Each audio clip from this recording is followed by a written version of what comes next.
Okay, we're ready. Okay. Special meeting, October 28th at 7 o'clock. Roseanne, would you call the roll, please? Sure. Mayor Hoppy, Here. Vice Mayor Kennedy, I'm here. Commissioner Ross, I'm here. Commissioner Samari, Present. Commissioner Tudo. Here.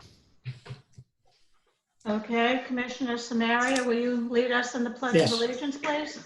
I pledge allegiance to the flag of the United States of America and to the republic for which it stands, one nation, under God, indivisible, with liberty and justice for all. Hoorah. Okay, we'll open up public comments related to the agenda. Jenny, a point of order, please. Point of order, if you don't mind, Jenny. Go ahead. Can we do some additions? Can we do some additions and changes here before public comment? No. It's I don't supposed, know. They're real quick. it's They're, supposed to be, they're real quick, and I think there are things that may be covered anyway. no, there's not I would supposed to, support, there's I would supposed to be support no, that. there's supposed to be no additions and that has nothing to do This with, is supposed to be just what it was called for. Well, no we've done it additions. before. We've done it before, and there are some things that I think are on the agenda that I'm not seeing. Why don't I just run through them quickly, and you'll decide. Okay, go ahead. First of all, the Halloween decorating awards were announced yesterday by the village, and I think it would be nice if at some point in the meeting we recognize the people who won those awards. That'll take a moment. I asked Roseanne to add the topic of FAA onto the agenda, and she asked Dave Caserta to be here today. I see him in the room. I don't see it on the agenda, but I believe she may be adding that under her report in the interest of getting Dave in and out of the meeting, so he doesn't have to sit till the very end. Perhaps we could drop that up top. I don't think it'll be but a couple of minutes. Yeah, I forwarded the message from David Caserta. I forward to all the commissions. Yeah. Right. Yeah, but I think it would be nice for us to put that at the top of the meeting so Dave can participate quickly and he can go on his way and we can do our business that we're really here for. I believe there's some updates on FEMA that Roseanne shared with me today. I don't know if she shared them with the rest of the commission, but I think there are some things that are important enough that perhaps she should share them with the residents can hear as well. Okay, that's why I'm asking. I know it's not on the agenda. Okay, so it will be on there? That's Okay, that's part of the same Roseanne's was- report. Okay, very good. And CITT, I hope that's part of her report as well, a quick update on that, but I don't see that on there either. No, but I can. So, okay. Yes. Okay. I believe, I don't know, is the chief here? I didn't see him. No, he's not. He's not. He's not here. No, there's nothing. He's not attending. So I think there might be some residents here with some questions or concerns about the park. And if they ask them, I was hoping he could answer them.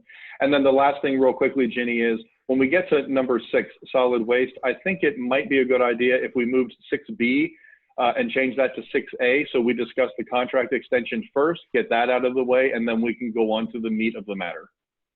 But I think we better clarify that first. We need service before we can talk about the future. So I think 6A and 6B might be flopped if anyone's in agreement on that. Yeah, I don't care. Okay, that's it. Thank you. I support those changes. Okay, I'll make a motion to accept those changes to the agenda and move on. Second. All in favor, say aye. aye. Aye. Aye. Okay, that's passed. Thank you. Okay. We'll open up public comments now to the agenda items. Is there any public comments? Okay, I have Bobby Anderson. Okay, 2 things. One, Janie and I are sharing this particular device because of limited Wi-Fi that we have. So let me have my time, and then Janie can Sure. raise her hand or just Sure. come right in If it's okay. if that's okay. Yes. What I wanted to talk about was on the trash and garbage. That what's there now, the RFP, that's a draft one. It really doesn't doesn't have what we were all used to having since most of us been living here. You know, the side yard pickup, the being able to be putting up to 2 cubic yards by the street for bulk yard waste to be picked up. That's not in there. What I'm reading, it sounds like everything has got to be containerized in 2 small garbage cans. You know, I hope you don't go that direction. That you know, let's keep what the services that we have, that we've always had, and when we were doing it in-house was the same services. We have all, you know, most of the residents have gotten used to those services, love those services. And let's not start making changes with that kind of service. And make sure whatever you put out for an RFP has everything in there of what you're expecting, the type of service. You know, have it all laid out very clearly to whoever wants to go ahead and be bidding on the contract. Thank you. Okay. If there's no one, is there anyone else? If not, I'll wait. If there is somebody else, I'll wait my turn. I have two more, but they raised hand. I'll wait my turn. Okay. I'll lower the hand right now, then we'll put it up later. Okay. All right. That's only fair. Gage was on. Gage was on, but he all of a sudden he dropped. Maybe he doesn't want to go. I'm here, but I'm having problems with my camera for some reason. It's not working, but I'm here. Hi, Okay. can you hear me? Okay, Gage is on, yeah. Yeah, go ahead, Gage. 2 things regarding the trash pickup. I want to mirror what Bob said. I think he brought up some really good points. But also I was seeing some talk about purchasing trash cans, that we'd have to go to a uniform trash can. I'm nervous about that because I remember when we did the recycling, the village had to put out a big outlay of money to buy the recycling cans.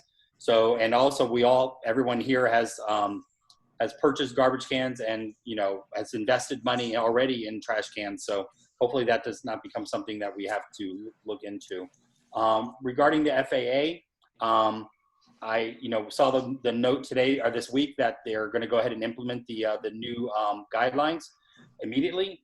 Really disconcerted about that because it's out of control. I don't know if any of you noticed last Friday night, but we had 20 flights. I counted them, 20 flights over Biscayne Park between 8:51 and 9:27 p.m. It was like literally almost every minute at a flight coming right over Biscayne Park, and they ranged in flight altitudes from 4,800 feet to 6,300 feet. It was just nuts. And another thing that I noticed too was that 16 out of 20 were American Airlines. So as we move on of this, maybe we might want to look at, you know, maybe doing a little shaming towards American Airlines about, you know, the quality of our life. But hopefully we'll look in the village. We're going to take this up and really go with it. And, you know, it appears that we might have to go down the road of lawsuit, which I'd be totally for. Thank you. Okay. We have Chuck Ross. Is that Ross? You want? You're muted. Okay. Yeah, I was unmuted and she muted me. Now I'm unmuted again. I'm sorry. Chuck Ross, 11166 Griffin Boulevard. Good evening, everyone. I had a couple of comments about the item on paying off the loan. Without the CITT issue resolved, which could possibly cost up to $400,000 from the general fund, if the CITT organization doesn't agree to the audit that's being worked on, or re-audited, I should say. Without the $900,000 plus FEMA reimbursement that was not held up for all the reasons that we thought it was. It was actually held up because somebody simply didn't close out the projects. And recently, it was brought to our attention by Paul and Roseanne, worked on this with, I understand, Senator Pizzo and our Dave Caserta, I believe, to actually get those projects closed out. But without those monies and without actual proper backup to support why you're paying off the loan and the costs of savings or not, I suggest that we delay that. As far as the manager situation for the candidate, we have 5 candidates left of 10. This thing was dragged out. I hope it wasn't intentionally. And the result was that we had 10 candidates that everybody was interested in and 5 dropped off. So now that we have those 5 left, let's move forward and pick maybe 3 of what's left of the original 10 and see if we can get ourselves a certified permanent manager. Thank you. Okay, Jenny Anderson?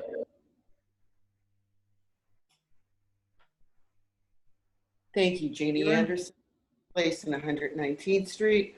Echoing what Chuck said, we have never been longer than 4 to 4.5 months without a manager.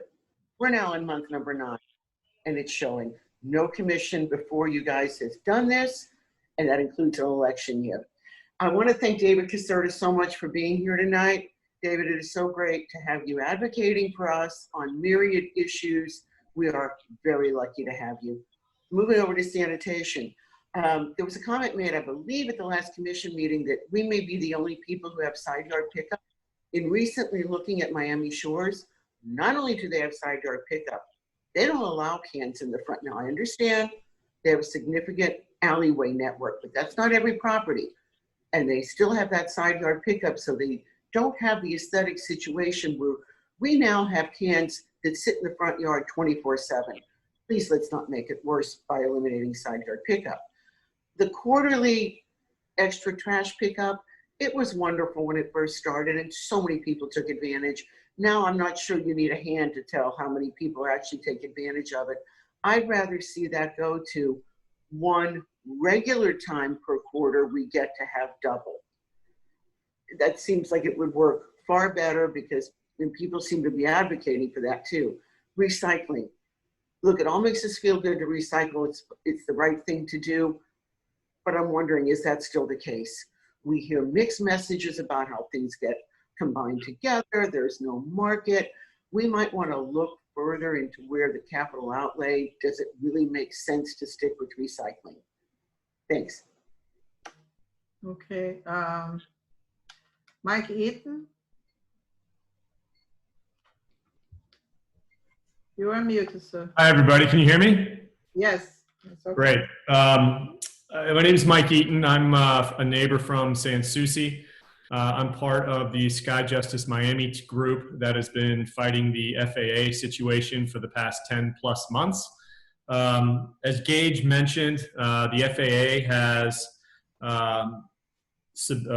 released their record of decision on the Metroplex program, which is about 6 to 8 months before they had suggested they were going to issue it. So they are once again kind of playing games and trying to slip this through under the cover of night when we're distracted by an election and a pandemic. So what does this mean? The flights that are now flying over us are going to become permanent. And just to kind of give you a little bit of insight on volume, we're operating at about, the airport's operating at about 25% capacity right now. So what you're seeing right now and not enjoying is going to increase about 400%. We're estimating between 300 and 400 flights a day. That's 1 every 60 seconds over the course of a busy day. Our attitude about this is the neighborhoods that we live in right now are not going to be inhabitable. It's going to be incredible. We're going to live under one of the busiest flight paths in the country. And we didn't sign up for this, and it was just handed to us. So what are our options to fight this? So right now, they launched their record of decision on the 15th of October. We have 60 days to file what they call a petition for review. It's essentially a lawsuit that you file that's filed in the 11th Circuit Court in Atlanta or in DC. We plan on doing that. We have found a lawyer who's worked on the Metroplex programs out in Sacramento and a couple other markets who is willing to work with us. We are trying to put together a coalition of cities who this is going to impact, especially the ones who passed resolutions. There's 7 of them. We're going to need about $20,000 from each city, and we're looking for one city to take the lead. So this is just my entry point speech to everybody, but in the short term, I just want to let you know that we're going to be coming to you with a plan that we're going to be looking for everybody to hopefully contribute so we can fight these guys. Additionally, from a citizen standpoint, just blow up Sally Hayman, her email and phones, Congresswoman Wilson, as well as Marco Rubio. These are the people that are probably going to have the best chance of us putting pressure on it from a local standpoint. So I know I'm running tight on time. I just wanted to give everybody an update. It's not a great update, and I'm sorry to kind of be the bearer of bad news, but we're down the road of a very serious time in this fight with the FAA, and they've basically said that the 2,500 comments that came through, they're just going to ignore them basically and just run with the program as they see fit, which is typical of the FAA. So more when I know it, but I just wanted to give everybody an update and a heads up that we're hopefully going to be coming and begging for some money and support to fight these guys. So we'll be in touch with that soon. Thank you.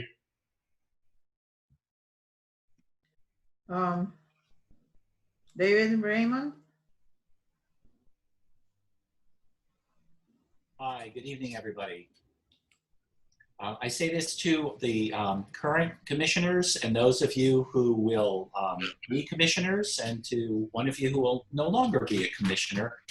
Thank you all for running. I wish everybody luck on election day.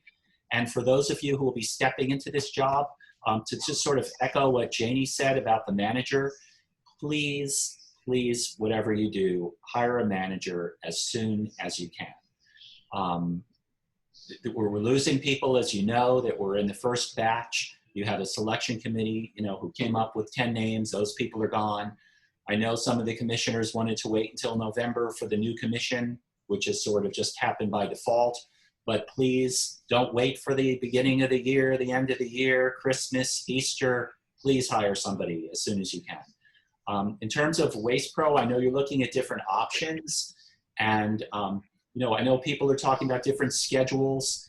If right now, from everything we've heard and seen, and I know in our house at least, we're not going out to restaurants, we're eating home, we've got more garbage. To reduce regular trash pickup right now doesn't seem to make a lot of sense.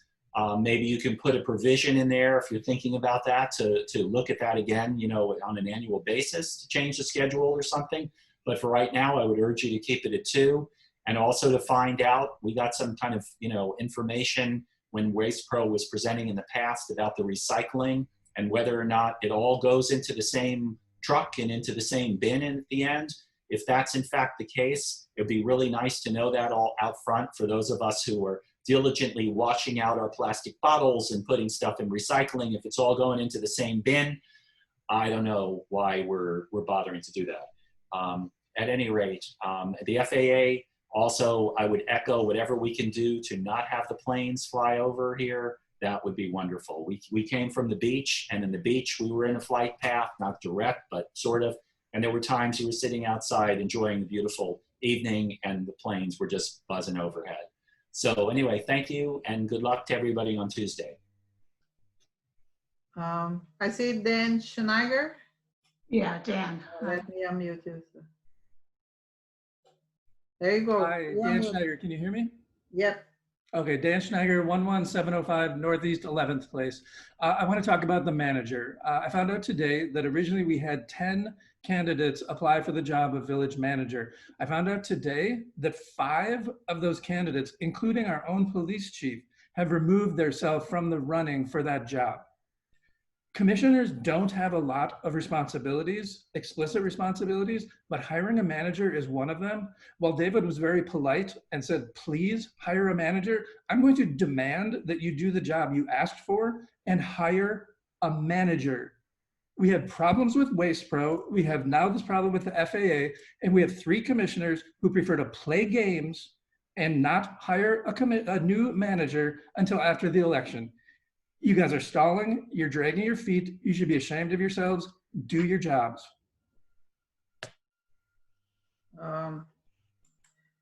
I don't see any, oh, I Fred think Jonas. Jamie wanted to speak, Roseanne. Yes, Fred Jonas, you're on mute, sir. Fred Jonas, 918 119th Street. I sort of want to look at tonight's agenda in a different way than I think my neighbors have. And I don't really want to focus on any of the particulars. If we were to sort of review them a little bit, we would see, and a number of other of the neighbors have commented about this, that over the course of now about 4 years, we have failed to have a proper manager. We've failed to do it all of this year. We keep not doing anything about Waste Pro, and now we've apparently given them yet another extension, or that's what's on the agenda, because this commission, the majority of it, by which I mean Ginny, Dan, and Will, simply do not function. And it seems to me that that's really the overriding issue, that we have 3 people who do not function, presumably cannot function, probably are not interested in functioning. And I want to disagree with Chuck, David Raymond, and Dan Schneiger, and not ask you to press forward tonight to choose a manager. Clearly, the 3 of you are not capable of doing this, and you really don't want to. And what I'd really rather you do is just adjourn this meeting right now.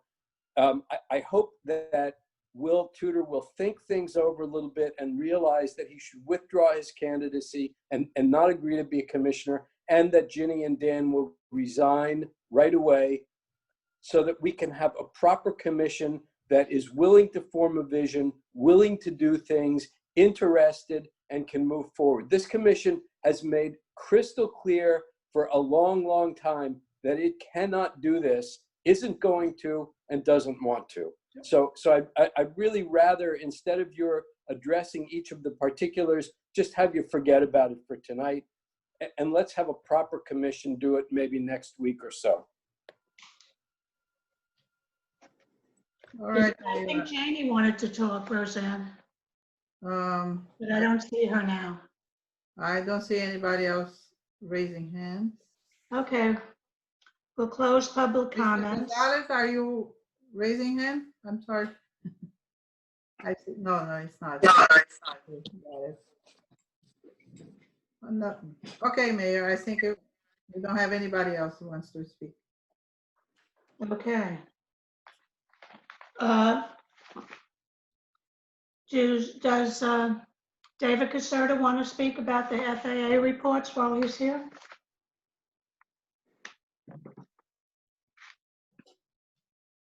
You're muted. I'm unmuting him. Okay. Is that better? Better. Wonderful. Thank you so much, Mayor. And first of all, I hope, and it looks like everyone is staying safe and healthy. So I'm glad about that, because that's the most important thing. We have ourselves and our families, and as long as we keep doing the right thing, we'll keep moving forward. Thank you for the opportunity to be here again. I give my updates as often as I can in relation to the issues that are given to me. And I'm glad to have Mike Eaton on the line. I'm not going to go into everything he talked about already, because it would be duplicative. And, Mike, I was at the meeting yesterday with the attorney and everyone, just to get a feel for what's going on. And it is a sad scenario, but when you're dealing with the FAA, they seem to be able to govern themselves, control themselves, do whatever they like. And sometimes, you just have to follow and go through the process to get some things done or improve a situation. Mike has done, and his crew has done, an amazing job, first of all, in getting this out in the forefront. Before he was involved, a lot of folks didn't even know what was going on because of COVID. They obviously they brought this forward during a very difficult time, purposely, I'm sure, and they're doing the same thing with their decision now, right before an election, to keep folks that were getting involved from getting involved for the next couple of weeks. So I brought this to the attention because I know Commissioner McDonald Kennedy is very interested and has always been interested in this issue. We have an alternative, as Mike had mentioned, and that right now is we have a 60-day window to consider, filing an appeal through the court, and in our conversations, the DC is where I think ours probably fits best. But that will take a team of folks to get behind it. Fortunately, on this issue, I think we do have a team. There's probably, Mike, correct me if I'm wrong, we have at least 8 to 9 resolutions out there from neighboring municipalities. We had Dade County getting involved, depending on the race coming up on November 3rd. Hopefully we'll have, their support again and input, and they might want to get involved in this. I also asked the legal counsel if there were any other folks impacted, and he had mentioned Orlando and Tampa, but they have not been as vocal. So Orlando might have some issues, so we might be able to draw them in. I'm not sure. But even with the 9 or 10, if everybody says, hey, we've got nothing to lose here, let's move forward, and each contribute, a portion of the cost associated with doing this, then this might be an avenue. So I know you're going to discuss this, Commissioner, tonight, and talk about the possibility, I think, recommending that you all appoint somebody just to sort of be the lead and follow this from the commission standpoint, and hopefully set up some kind of a Zoom with Mike and his team and the attorney and the other municipalities to talk about the realities of this and what it would cost and what it would take to see if we can get people involved in this, and then bring it back to your commission to decide, if you want to move forward or not. It is going to be an unpleasant experience, I'm sure, based on the 2,500 complaints that I don't think were read by the FAA. That's sad. And then the fact that the notification was an issue, that's even sadder.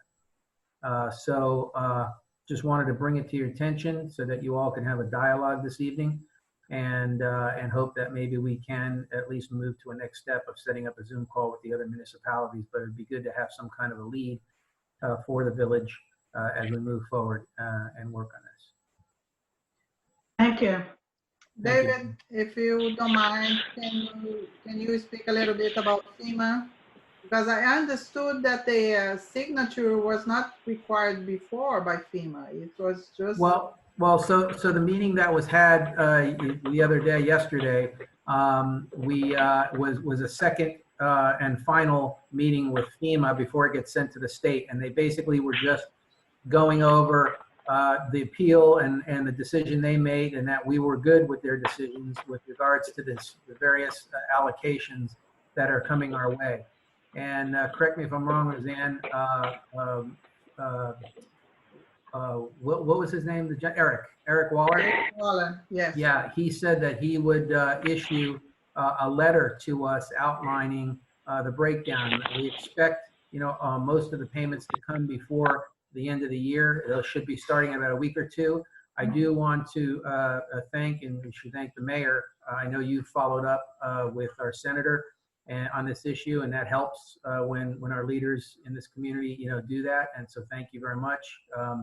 He was able to also get involved, but we've been approved. The payments should start coming, and we're one of the few municipalities that are doing pretty well on this. So we'll have a breakdown hopefully soon from FEMA as to how that's going to transpire. But hopefully by January we should be well into being taken care of. This is what we were told. Yeah. And just to complete, I did not receive the breakdown yet from FEMA. And also the website is still not open for me to sign off on the plans. Okay, so the portal was not. Well, what I would recommend, Roseanne, if you could call Eric and let him know that you were not able to access the portal, and try to get him on the phone again and do it with him, and then go ahead and sign off, because that's going to be a necessary component. I assume, like he mentioned, they were busy with many other municipalities going to the... Yeah, they had a confusing day yesterday. Yeah. So, thank you. Okay, thank you. May I ask some questions of Dave before we move on, or are we going to come back to this later in the meeting? No, we're not going to come back. You have a question? Well, then, yeah, I maybe some other commissioners do as well. I do, so I'll defer if anyone else has questions first, but I have a couple for Dave on FAA. Okay, then I'll go. So Dave, first of all, thank you for coming. We appreciate your your ongoing work on this and working with the other organizations on our behalf. I have a couple of questions for you. So I understand that you're saying that the next step will likely be, is it maybe or will likely be a lawsuit? What would the strategy be in that lawsuit if we grouped up with other local municipalities and possibly the county? Would it be to ask them to push the decision back to the original June 2021 date, or to push them to cancel this altogether? Yeah, no, at this point, once they've made the final decision, this is their decision, we're appealing that decision saying, okay, here are the reasons why the flight pattern should have never been moved into this area. So this is the time for us to have our issues heard and for the court to decide which of those issues make sense or which don't. And then what could ultimately, many different situations could occur from that decision. There have been suits filed across the country against them. Some have lost, some have won. But I think what I got from the attorney was, at least moving forward, you're going to try to get them to delay and get them to have issues and maybe even have to do more work in redefining their program and their plan. And sometimes, they might say, forget it, or they might bring them to the table and get a better deal on this. And correct me if Mike Eaton's on the line. Am I correct in what I just said? He's still here. Mike, are you still here? I don't see him. I don't here, see unless him. he's on. I don't see him, Dave. Okay. He's not here. Well, I'm pretty sure. Okay, so Dave, what you're saying is we would have to make a decision here to get involved in this lawsuit, pony up some money, and move forward with getting them to cancel it altogether, not just to go back to the original plan, which was more feedback and blah blah blah, and the final decision in June. Yeah, and I'm not sure canceling it all together is going to be the resolution ultimately, because it's tough when you're fighting the FAA. But for this purpose, tonight's is to get someone to spearhead. We'll have a Zoom meeting. Hopefully the other municipalities will join. You'll hear from the attorney. He'll give us our options, and then you can bring it back to the commission for them to decide. Okay, so that's my other question for you. Somehow there's echoing here, and I don't think it's me, but there's echoing going on here. Someone has a mic, two mics open. At any rate, I'll continue. So Dave, would it be the representative from the village, would it be an elected official? Because we're at an awkward time right now. Only two of them will be elected, or certain to be elected officials here for the next few weeks. Would it be the manager, which we only have in an interim capacity now? Would it be another staffer? I'm not sure who that would be. Or could it possibly also be a resident that we appoint to take the lead on this? So what is your recommendation in terms of this representative from the village? I'd say for purposes tonight, I know we're around the corner of an election, but if someone on the council, wants to take and spearhead this and move it forward, and then when the next meeting comes about, then you can make a decision if it has to be to appoint another commissioner, or if you don't need to, then you just continue to move forward. But at least it gives the opportunity to set up and get the meetings rolling for next week sometime, and at least meet before the next meeting. Before your next. Okay, so if it was an elected official, and it would be okay to replace him. Okay, so would it be inappropriate to have a concerned resident who was informed on the matter? And I can think of two off the top of my head who are very vocal about this, have been doing their own independent research, that may be interested. I haven't talked to them about it, but would that be inappropriate, or might that be an appropriate thing to do as well? I would ask, delegate. I would pose that question to your legal counsel. Are they on? Ed, do you have an opinion on that? It really doesn't matter who you appoint. The question becomes, are those meetings going to have to be noticed in public, because they're representing those various municipalities? So the question becomes, with regards to the sunshine, I think, and I might be wrong, but as long as two of the decision makers in each of those communities are not meeting on that call, so if it's just a representative from each municipality, I'm not sure if the sunshine law applies or it does apply, that's something that I guess the legal counsels will also have to make a determination. Yeah, but if this is an appointed group by municipalities and they're going back and making recommendations to their municipalities, then the sunshine law probably does apply. Okay. And so they're going to have to notice those meetings. They're going to have to take minutes of those meetings, and they're not going to be able to talk amongst themselves outside of those meetings. Okay. And you mean the people in that group? If there was one elected official or resident or whomever from each municipality, those people would not be allowed to discuss it. Yeah, right. Members of that same. And I would assume, okay, and I would assume when it comes back here, that would not be discussed amongst the other commissioners as well for the same reasons, because it's something we would be voting on later. Now, it only applies if two members of the same board are discussing an item that could come before that board. Yeah, that's what I thought. So, Okay. so the idea was each Okay. municipality was just going to have one of their members or an outsider attend that meeting. Now, I appreciate that, but if you're forming a committee and that committee is going to make recommendations to the various municipalities, the sunshine law may in fact apply Okay. to that committee. Okay. And now To that committee.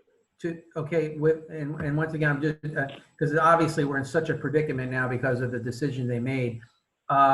Who could ultimately determine if it may apply with regards to that? Because if it does apply, then we might want to consider just having Mike and them individually, share the information with each municipality, and then each them can bring it up to their own council at their own time to make that decision. The question, David, becomes, what is that committee formed to do?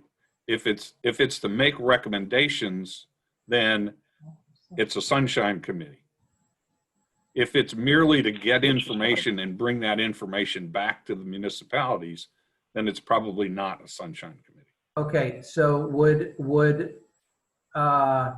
the purpose of the meeting is for everyone to listen to the legal counsel outline the different options that are available on this issue.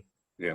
And then it would be up to each of the members from each of the communities to go back to their council and decide if they're interested in getting involved or not. Right. If they're merely gathering information and dispensing that information back home, yes, then it's not a sunshine issue. Okay.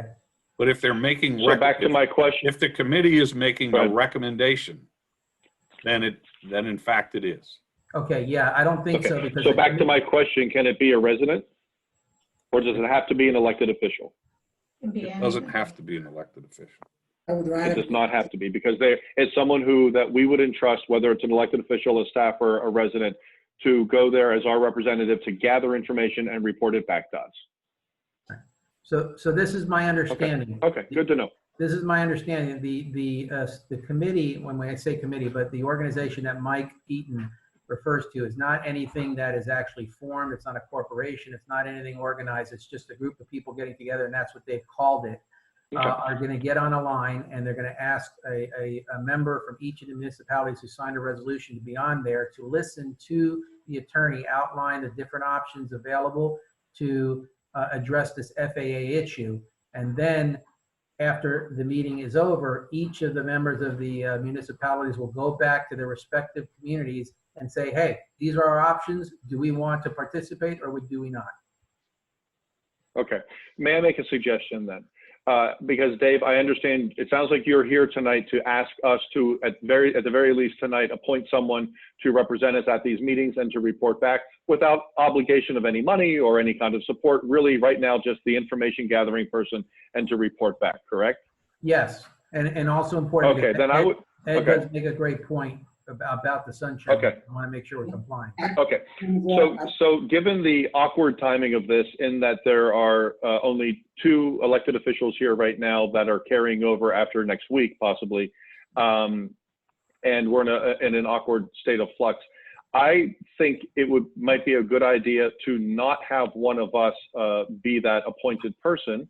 And because it might be one of the new people coming in, give us a little bit of breathing room on this commission to reform as a new commission in the next 2 weeks, and appoint an interested and capable resident to do this on our behalf. The person I'm thinking of, I have not asked about this because I'm sort of all figuring this out as we talk here, is Gage Hartung, who's in this meeting tonight. And Gage has been a very vocal and passionate advocate on this topic already. He did, I believe, send an email to the full commission. Maybe it was just to me, but you might want to unmute Gage, Roseanne, and he can answer this question. But I believe Gage did express an interest in being on some kind of an advisory board at the airport in a different capacity related to this topic. So I believe he did reach out to all of us and said, if you're appointing someone to that board, I would be interested. It turns out that we don't have a seat on that board, so we didn't have a seat to appoint anyone to, let alone Gage. But Gage is here tonight because he's very passionate about this. Gage, if the commission were to decide tonight to appoint a resident and I made a motion for you to do it, would you be interested in representing the village in that regard? Yeah, I would step forward for this. Okay, very good.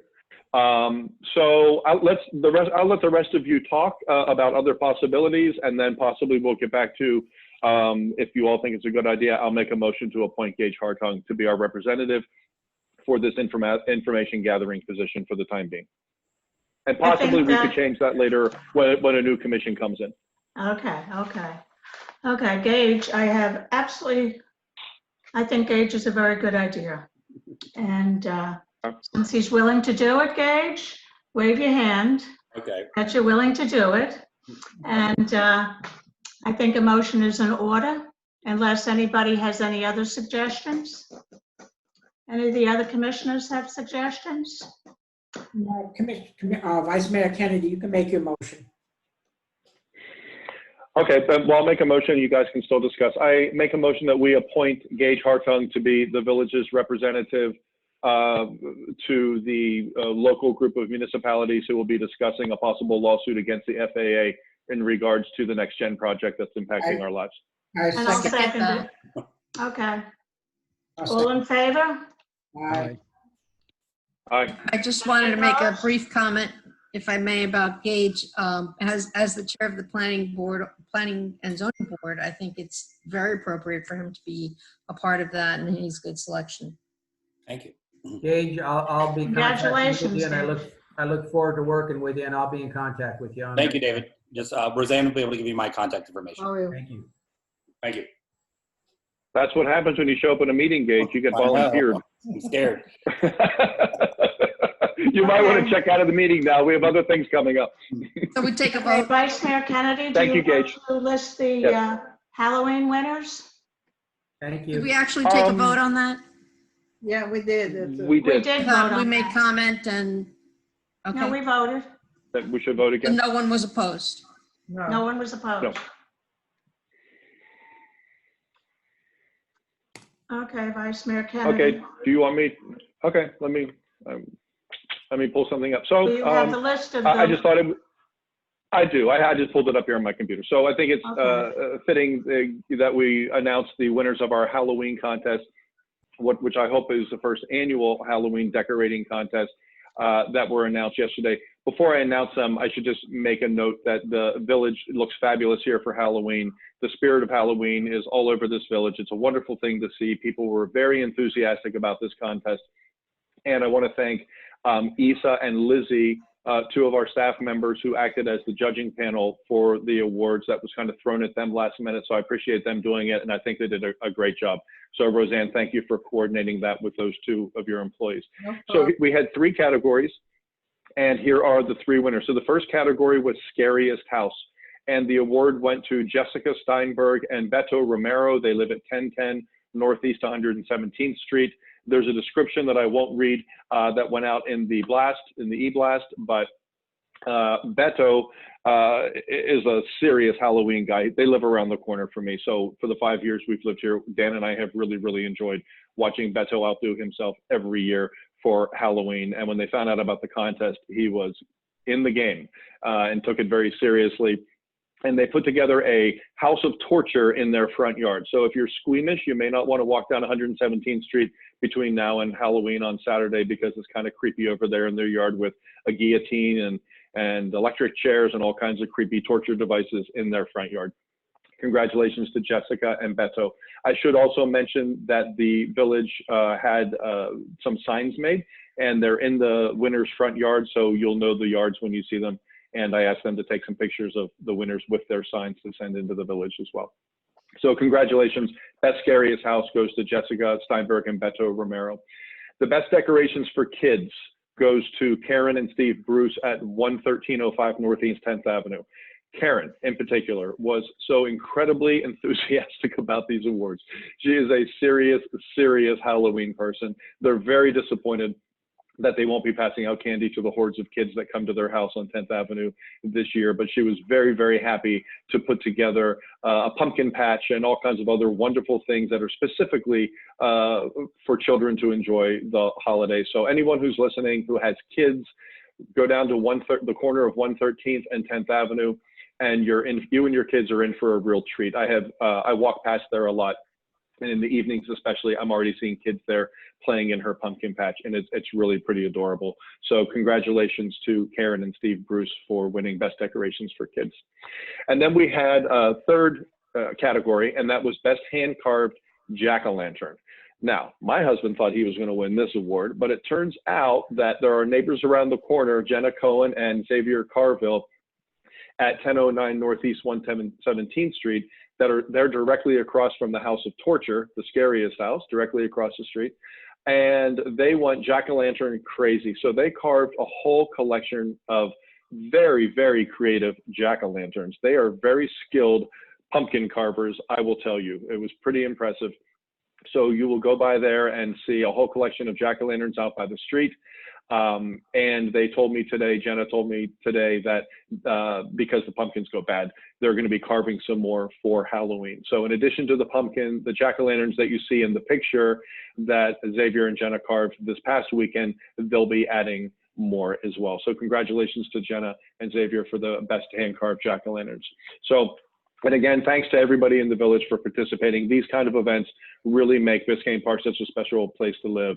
And this Halloween in particular, I think we all needed a little scare and a little bit of cheer to get us through the next couple of weeks. So thank you, everybody. And thank you, Ginny, for allowing me to recognize the winners here very quickly at the meeting tonight. Congratulations to all the winners. Thank you very much. Okay, our next, we're going to discuss the village. I have some questions on FEMA. Is this the right time to broach them, or do you want to do it? Go ahead. Okay. So I want to first of all thank Roseanne, Dave Caserta, of course, and all of their work reaching out to our representatives, Pizzo and others, to help get this done, because it's been languishing for so long, and now it seems like we're going to be in line to get 900,000 or so from FEMA. But what I heard Dave say is that this sign off that Roseanne's going to pursue with Eric Waller is going to release the federal okay to the state.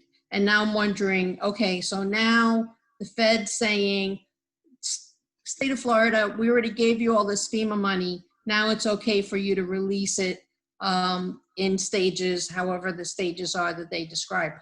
Is the state going to have another process, another kind of audit process to go through, or is this like the final? It seems like every time we clear a hurdle, another hurdle is set in front of us. So I was just curious, is this the last hurdle? No. David Caserta is not in. He's no longer in. He left. But I didn't hear anything related to that, and I'm sure nobody heard. And according to Eric Waller, he's going to send the breakdown with the dates of the release. So it's pretty much they give the authorization. I sign off on the website from FEMA, and the money start to roll in. Well, we do get 50% of the first amount and 50% of the second amount. And then he mentioned that it's going to be more or less 50%, yes. Then they investigate to make sure everything's right, and when we'll get by the end of the year, hopefully, the rest of the amount. We should be getting the first check within the next couple of weeks. Okay, so but still, what I'm hearing now, you from the mayor also is there's still some investigation involved. So there's still some clearance, some auditing that's going to happen. Right. That's right. And they just request a few documents for the finance, and Paul and Sharon are putting together. It's pretty much documents that are already there on the appeal. It's just that they have to confirm. Okay. I mean, still, until that money is in our account, then I don't feel, absolutely certain that we're going to get it, but we've made tremendous progress. And I want to thank Roseanne for, staying on that and just everyone and making all the calls to make sure that we went the next step. Yes, no, sure. Okay. Any other questions? Do we want to start on the background checks? Yolanda Menegazzo is with us. Yolanda, can you give us a report on your background checks? All right. Can everyone hear me? Yes. Yes. Okay. Good evening, Madam Mayor, Vice Mayor, and Commissioners. Yolanda Menegazzo, Lagam HR, 910 Southwest 62nd Avenue, West Miami, Florida 33144. So I submitted the background reports, and it's just a little bit of light reading, only 630 something pages. But it's pretty thorough, and I wanted to go over what is the criteria for each report so that you can then obviously go through it one by one. I just wanted to give like an overview of the criteria. So the first section is going to be what the candidates actually provided, right? So you have a cover letter, you have their resume, their actual employment application for Biscayne Park, any awards, certifications, diplomas that they may have included, and then recommendation letters and commendation letters. I like to put on each applicant, and you'll see like a little chart for each one of what they submitted. I think it's really important to go through that and see who took the time not to just submit an application or not to just submit a resume, but to actually submit a detailed application packet that has supporting documentation. It's almost like, to me, a preview, right, of what type of work they're going to be submitting in the future as far as how thorough and detailed they are. Who took the time to really write a cover letter addressed to the commission, that's not just like a standard letter that they submit for any type of job. They really took the time to do their research on Biscayne Park and why they feel they're the best candidate. So again, I'm telling you these things so you can kind of keep this in your mind when you're going through this big packet.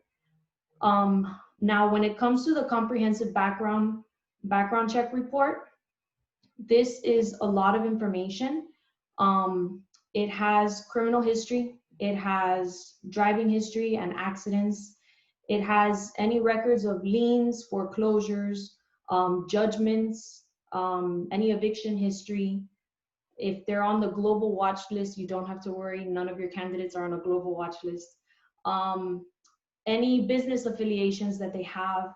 I think I mentioned foreclosures already. Where they currently live and their past properties, their current vehicles. Believe it or not, these are all things that are important because you want to look and see, well, what is this person's like average salary? Well, how do they afford, a $2 million mansion or something like that? So it's kind of information overload, but it's very, very thorough and very detailed into their background. And then you also have the credit report, which the credit report is pretty good because it's not just showing you a score. It's showing you like any high credit amounts and revolving payments. It's showing you how long they've had that debt. So it's good to look at that. I always like to do a credit report for a city manager position because I believe that your personal finances could be a reflection of how you're going to manage the finances of a city. So I wanted to make sure to include that. I also did some professional references checks well, actually all of the professional references that they included, I called all of those individuals. I think it's important for you to see what these individuals are saying, if it's just generic information, like this person is a great individual, or if they actually went into detail about their experience working with this person. And then also some of the references were not updated, and I put that they weren't updated. And I think that's important too, because just like we were talking about having a detailed application packet, well, if you're applying for a city manager role, did you call your professional references that you listed to make sure that their contact information is correct? And did you tell them to be expecting a call because they're applying for a city manager role? So I put that information there. And then last but not least, I included an internet search on these candidates, any information in their public sector role, if they ever left a city for a negative reason, or if they were, you know, complimented in one of the cities that they worked for and there was a nice news article about them.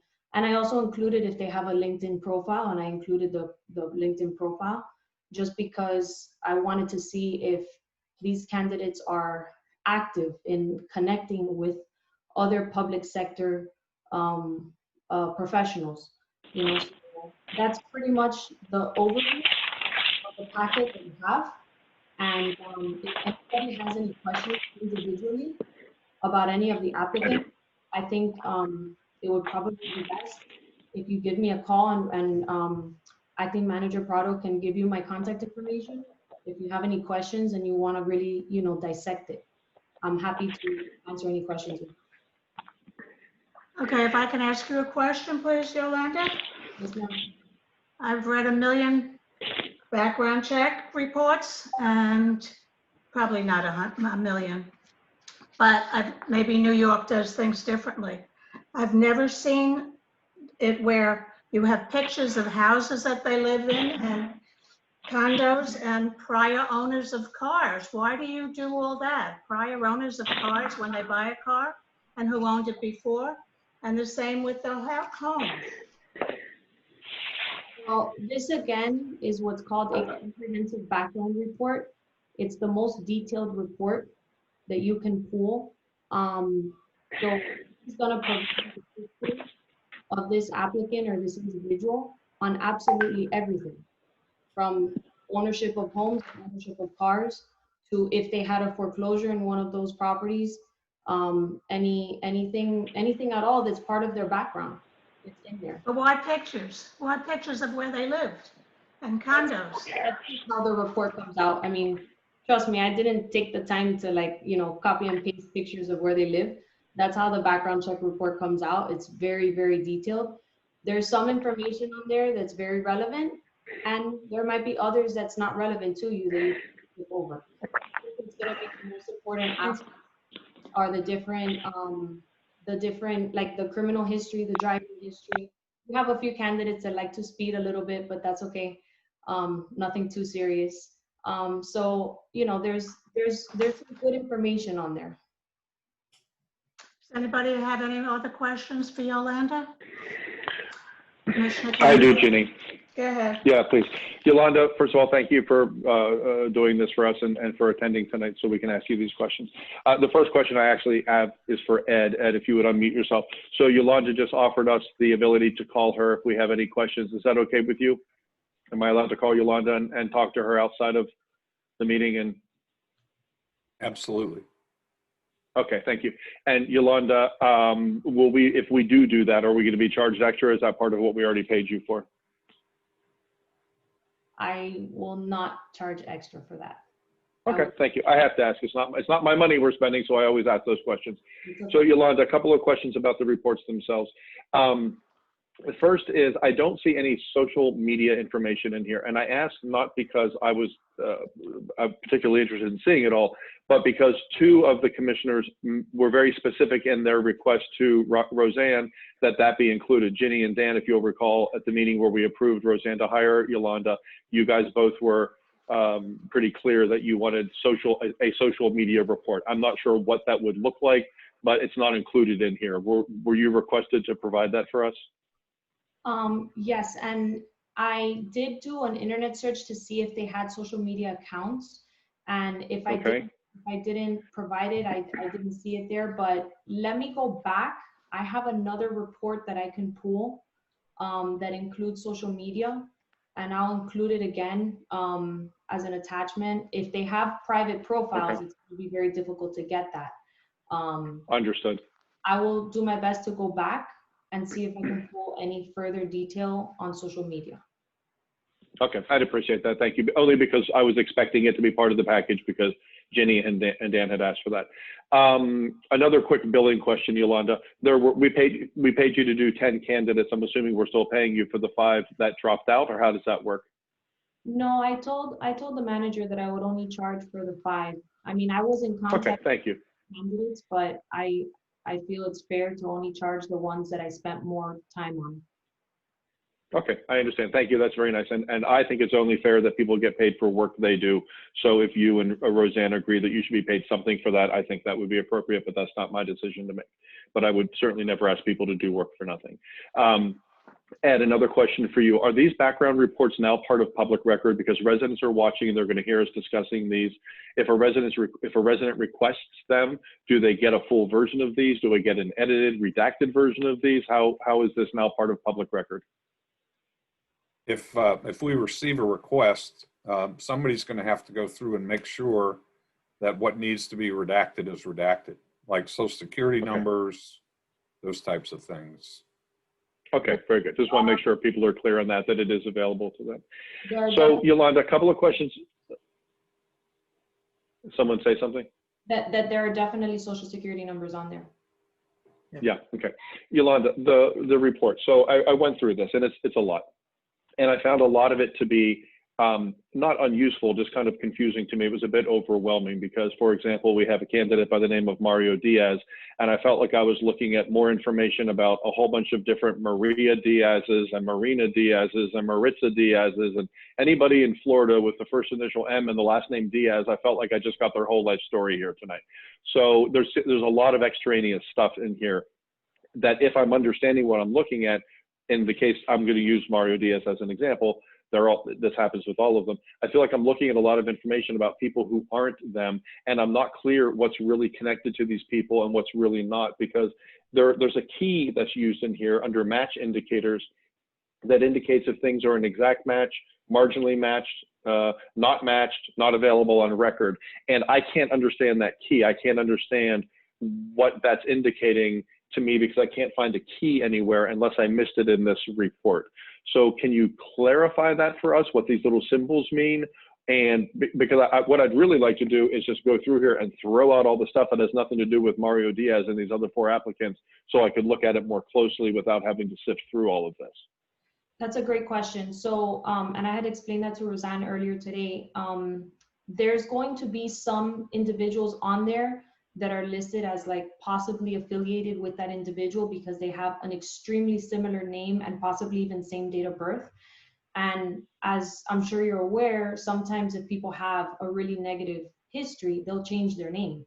So this report will still show anybody who could possibly have an affiliation. So like the criminal history, for example, which I didn't really want to talk about a specific candidate like on the meeting today, but Mario Diaz is a good example that, you know, that person doesn't really have or doesn't have a criminal history, but possibly some of the affiliated names do. You just have to make sure you look at the one that says Mario Diaz with his date of birth, and that's it.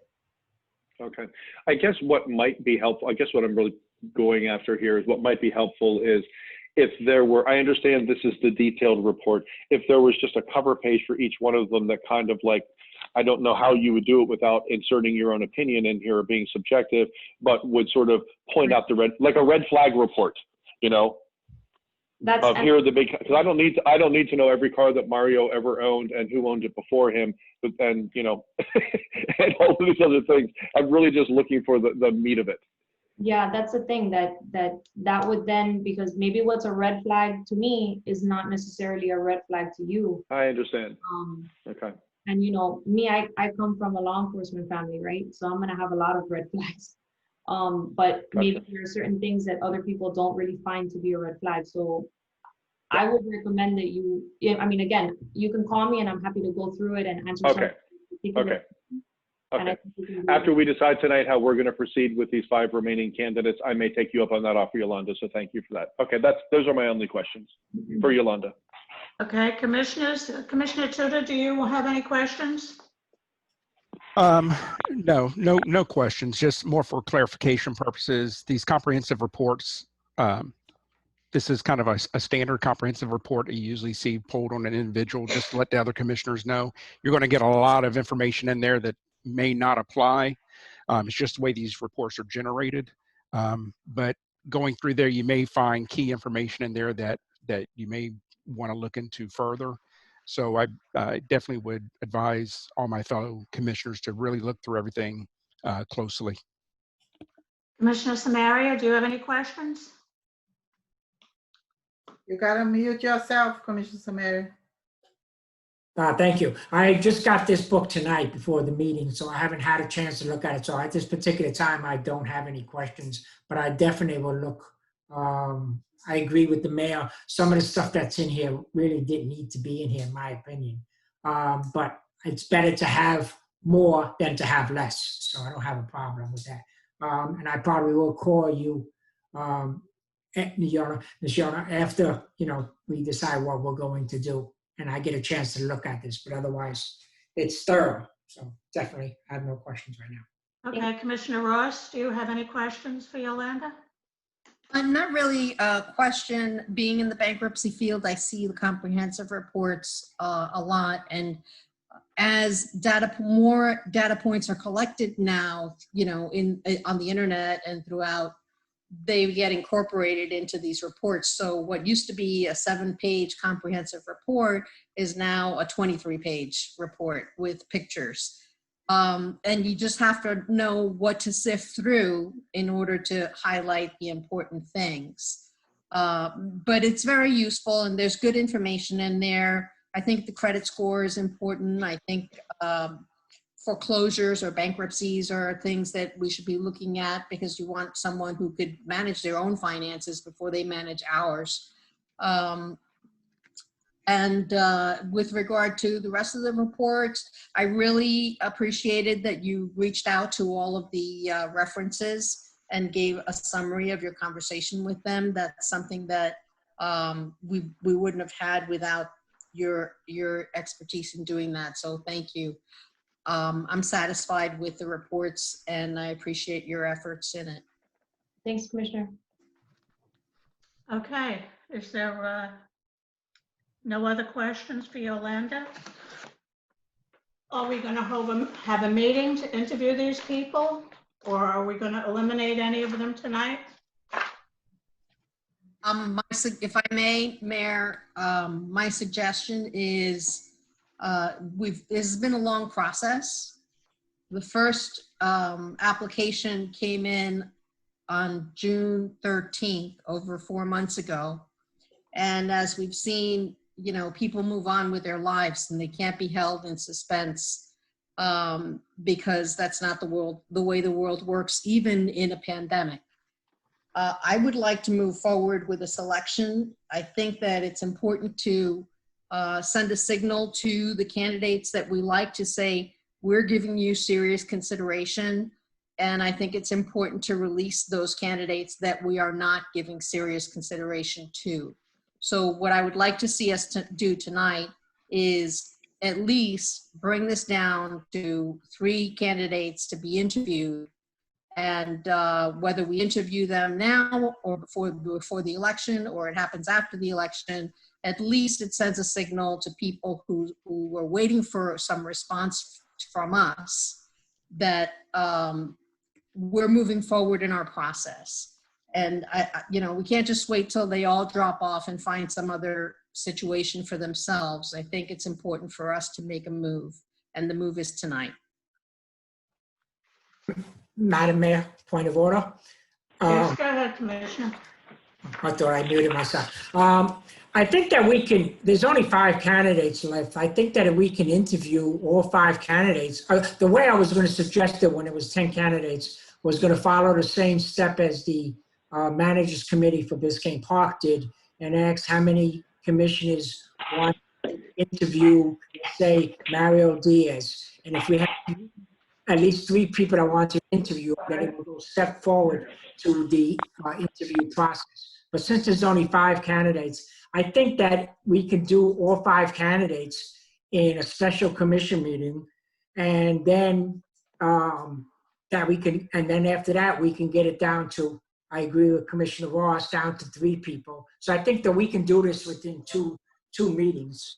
And, you know, we can have it picked by that time. I definitely agree. I would like to pick the city manager before the, before the next commission gets in. So since it's already the end of October already, we can't pick it. But I think we can do it in 2 meetings. But I really would like to interview all 5. And I wanted to, if it's okay with the mayor, just some information. First decide if we're going to do I got some information on one of the candidates that I wanted to bring attention to the commission, if it's okay with the Madam Mayor, to bring it up. Or do you want to wait until we decide what we're going to do as far as interviewing? Go ahead, Commissioner Samaria. You can give us your opinion. Thank you, fellow commissioners. I reached out to the City Managers Association to get their input on why Mario Diaz was on the top of their 5 picks. I have not heard from them. So I contacted City Manager Ana Garcia, since she was on the committee and knew Mr. Diaz.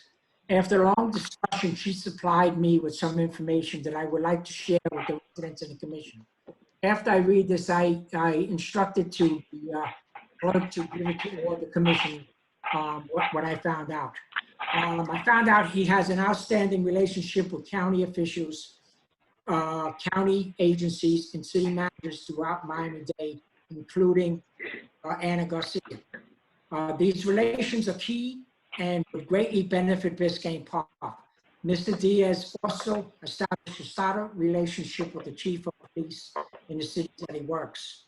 2, he is chief of staff of North Bay Village, serves as the capacity of assistant city manager, working very closely with the village manager and village departments in an extreme executive level. He has solid experience with contract negotiations, collective bargainings, and the oversight, hands-on requests for proposals. This is a great benefit to the village. He has budget finance experience leading to the proactive and transparent initiatives, including implementing portal for the village that result in all budget finance transactions being available for all to see, from checks to vendors, for budget allegations. Transparency in finances is something the village should seek and require. He is proactive, great leader with strong all-around experience, solid interpersonal skills that is a builder of what Commander Garcia would like to add to the following. This is what I would like to add to the following information myself. He has enough knowledge and experience to effectively run our village. He can write grants, RFPs, which we need right now. He is more than willing to accept advice, ideas, complaints from anyone. He would not bow down to outside interference. With his background experience, he is more than capable of hiring people to do a specific job without micromanagement. Relationships and people person that is willing to go that extra mile for the city and will roll up their sleeves to get things done in what the village needs. I've spoken to many individuals about this particular person because I was trying to figure out why Mr. Diaz or the Managers Association had him on his list. And so this is the information that I found that I am sharing with my fellow commissioners and residents. Thank you. Thank you, Dave. Does any other commissioners have anything to say about any of the candidates? I don't have anything to say about any of the candidates, but I have something to say about the process, please. So at this point, guys, I have made my opinion, abundantly clear at past meetings that we waited too long and we wasted time, and we have now wasted, half of our list. We had 10 candidates, and And We've I think said 3 that of them many now times pursued. already tonight. You've said it. Okay. Continue. And now I'm saying it, Ginny. This is You my said it opportunity before. to You say said what it I want to before. say. You said it before. Okay. Ginny, may I proceed, please? May Go I right please? ahead. Just don't repeat. Without interruption? Don't repeat. I'll take that under consideration. Thank you. May I proceed, Ginny? Yes. Well, there's 30 seconds we can't get back. So we haven't done this well, and right now we're down to 5 candidates, and I see no reason not to interview all 5 of them. Here's what I would like to see us do. I would like to see us set up across 2 evenings a 90-minute Zoom interview with each of these candidates that would look something like up to a 10-minute introduction from each one of them, and then each of us gets 10 uninterrupted minutes to question them on our own, rather than doing the round robin questioning. And then at the end, there's a 20-minute open discussion where anyone can follow up on their own questions or other people's questions. We cannot make a hire of this significance after 1 interview. I think these people all deserve an interview at this point. I think we need to get them in here as quickly as we possibly can. I would be available tomorrow night, Friday night, over the weekend, anytime next week other than election day. But we are way late on this, but we need to talk to all of these people. I see no reason not to interview them all. I'd rather not go through a lengthy discussion tonight to try to get the list shorter to some arbitrary number. But I say bring them in as quickly as we can get them in. I imagine they're all looking for jobs. They're all clearly interested. I imagine they'll make themselves pretty available. Mario's in this meeting right now. I don't know if Vince, Edwin, Peggy, and Don are here, but I imagine they've maintained their interest. They'll make themselves available. But I think we need to do this quickly. So the only thing I'm prepared to agree to tonight is bringing them all in. And if we're going to have a discussion about which ones to bring in, I'll tell you right now that I vote for every single one of them, just in the interest of doing the best possible job that we can. Anybody Yolanda's have raising her comments hand. about Rosa. that? Mayor? Yolanda, Commissioner Tudor? Yolanda, you want to make any comments? Can I unmute her? I just wanted to say, since I'm the one who's been communicating, I would say most recently with the 5 candidates, all 5 of them are extremely interested and willing to move to the next step. So I just wanted to confirm that. Thank you. Okay, Thank you. So Commissioner let's get them in Tudor? here. So then let's get them in here. Commissioner Tudor? Yes, thank you. I think at this point, we're down to the 5 candidates. I think we should go ahead, bring in all 5 for an initial interview. I'm fine with doing the 2 stages of interviews. Do the first interview with all 5. This will also give us a chance to digest these background checks as well. And then after the first set of interviews, we could narrow down the field. We can discuss that at that point. We can narrow down the field and then bring the top 2 or top 3 candidates back for a follow-up interview. I think that's going to be the best way to go about it. Right now, let's work on a date. Let's work on a date. It'd be very hard for me to start eliminating people because I want to look through the background information first.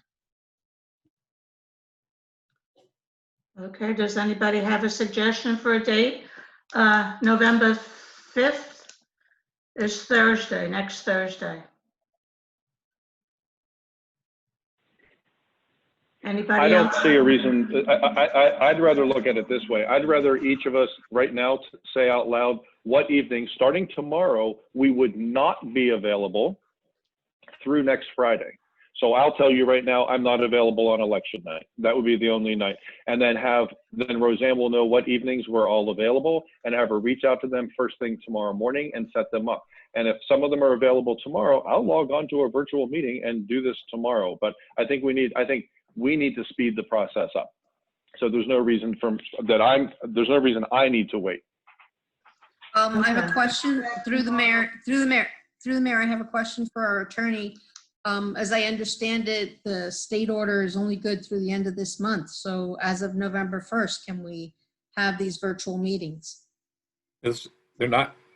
If it's going to be a special meeting, then we've got to do it the way that we adopted those procedures at the last regular meeting. So that 3 of you are going to have to be present in the same room. You can do the hybrid, right? Yes. Okay. Okay, Roseanne, I'm Unless not the- available this weekend or Friday. Unless the governor extends it between now and Yeah, Saturday.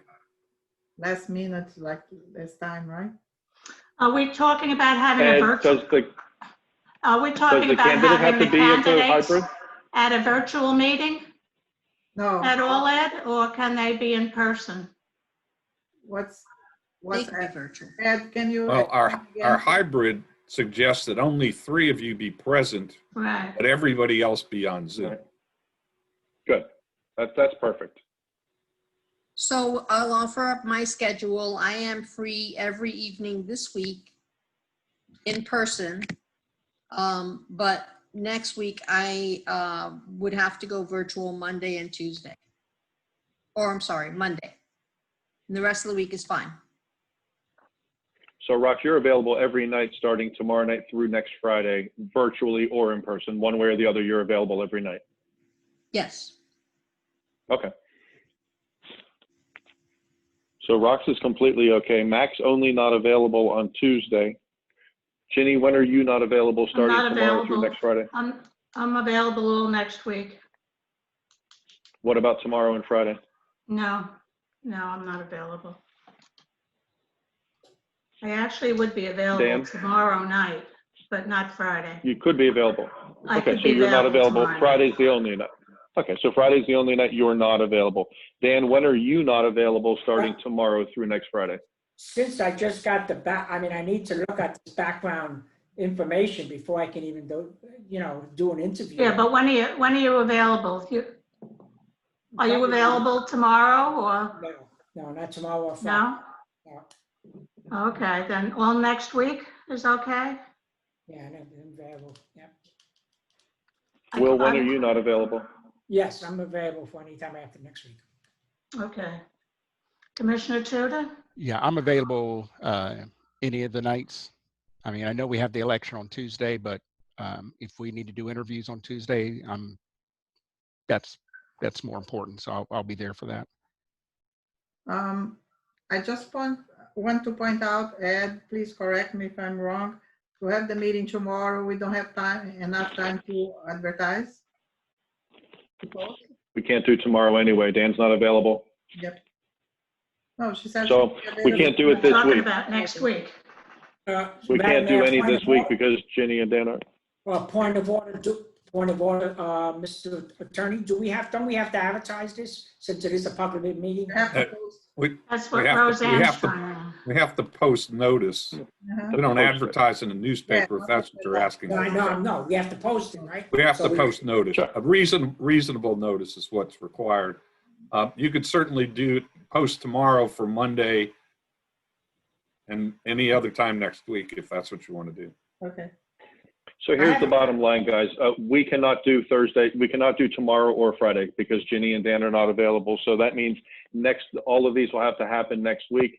If I'm the only one who's saying no to Tuesday because of election night, then I'll make myself available election night. But I would prefer not to do it Tuesday. I'm sure none of us want to work election night. We're busy on the television. Madam Mayor? So let's eliminate Tuesday. Madam Mayor? Let's say no to Tuesday. I agree with that, Ginny. Yes. Madam Mayor, and I agree with what's wrong with Monday? I don't think there's anything wrong with Monday. So here's where we stand. We are all in agreement, it seems, that we could be available on Monday, Wednesday, Thursday, and Friday of next week. Right. Correct. Okay. So Roseanne can set them up and try to be. Can we all also agree that however Roseanne can get these people to be available, if it means one night we're only talking to one of them and we're on for 90 minutes, we'll do it and get that one done and keep moving forward? She doesn't have to try to line them all up. Right. We can do one. If only one is available We'll do Monday, whatever. Roseanne, schedule them for her and, Okay, so I will hope, let me just say, I do hope that if we eliminate from this first set of interviews, I would really like to see them in person for our second interview. Oh, yes. Yeah, that's what I'm saying. This is just for the first interview. Yeah, because we really need to see in person. I agree. But let's get this done. Let's get through this hurdle first. So Roseanne has a comment. So my question is, if I get all the candidates to be available in one day, the commission wants to divide in 2 days, right? We can't do them all in one night, because I think in my opinion, we need to have 90 minutes for each one. And I would like to repropose the format that I think would work best, which is in one 90-minute interview for one candidate, they get up to 10 minutes to present themselves to us, however they deem appropriate. And then each commissioner has an uninterrupted up to 10 minutes for their own questioning. Don't have to use your 10 minutes. And then at the end, there is a set 20-minute time to that we can have a follow-up discussion with them, and people can do follow-up questioning based on the answers they heard to other people's questions. We can open it up and Ginny can go around the group. But I would prefer to have each of us has a set time to ask our question, because when you're interviewing someone, it turns into a conversation and it's going somewhere, and you don't want that to be limited by asking one question and then you get interrupted and someone else asks a question. I'd rather each of us gets a set time up to 10 minutes. Following that format, each of them would be an hour and 20 minutes max. Madam Mayor. Yes, If Commissioner. we get all the, Madam Mayor, point of order. Yes, Commissioner. Yes, if all the candidates, if they're here, they're not going to be on, I mean, they're going to be on Zoom, but they're going to be muted, right? They're not going to be, all the people are going to be there. They have to be muted, because when I don't want to interview people that are going to hear questions asked by them. So I think that they have to be muted. They won't be in the room. Mayor, I would request that they leave the Zoom meeting. That's what yes. Yeah. You can leave them in the waiting room, as they say, right? Yes. Exactly. I have no So problem. I would like to, go ahead. Yeah, I have no problem if, if we got one or two come on and we meet to do that. Because I like to, like I said, all 5 candidates, I definitely would like to interview. I think it's very important. And then for the second meeting, in person is very important. Do you really think we need that much time with each candidate, Commissioner Kennedy? I do. We're hiring a manager for this village. We're making the most important decision that any commission makes, and we're down to 5 candidates, and I think we need to have ample time. But Ginny, for example, if you only have 5 minutes of questions that you personally want to ask, you're not required to fill 10 minutes. Oh, no, I know that. I'm just saying, I think that's a good format. Look, I hire people on a pretty regular basis, and I spend that much time or more on a first interview for a clerical position. So this is a serious thing, and yes, you give yourself the time to do it properly. Okay, any other comments from the commissioners? Commissioner Ross? I agree with the format that Mac is proposing. We'll probably find that 90 minutes is maybe too long for the interview, and we'll get it done a lot faster. But if we give ourselves the room, then we're not jamming up for the next candidate. So I wanted to somehow reduce the list, but I hear the majority, and that's fine. Let's go through the 5 of them as soon as possible and give everyone the full opportunity to present themselves. Okay. And one more question, please. Does it matter for the commission, two candidates on the first meeting, 3 on the second, or vice versa? Whatever they're available. Or one and one and 2 and 1, or whatever they're available, yeah. Use your own judgment, Roseanne. Well, they have to answer me to tell me when they are available. Right. And I just, Mario, when are you available? My one exception is that Monday night I am traveling, so I would have to be virtual that night and can't be in person. Okay. Right. First one is virtual. We'd only need one other. Dan and I will both be here, and then we only need one other. And Commissioner Tootie, you'll be in person also? Yes. Okay, so that I'm here. Commissioner Ross, you can be virtual. But that's for the second time. The first time is going to be virtual, right? No, they have to be all. No, 3 of us have to be. Yeah, it has to be both because it all be on November. Oh, okay. 3 of us. So it's so the rules change in November. Commissioner Samaria, and I will be there. And anybody else, if you want to be in person, Vice Mayor Kennedy, you can.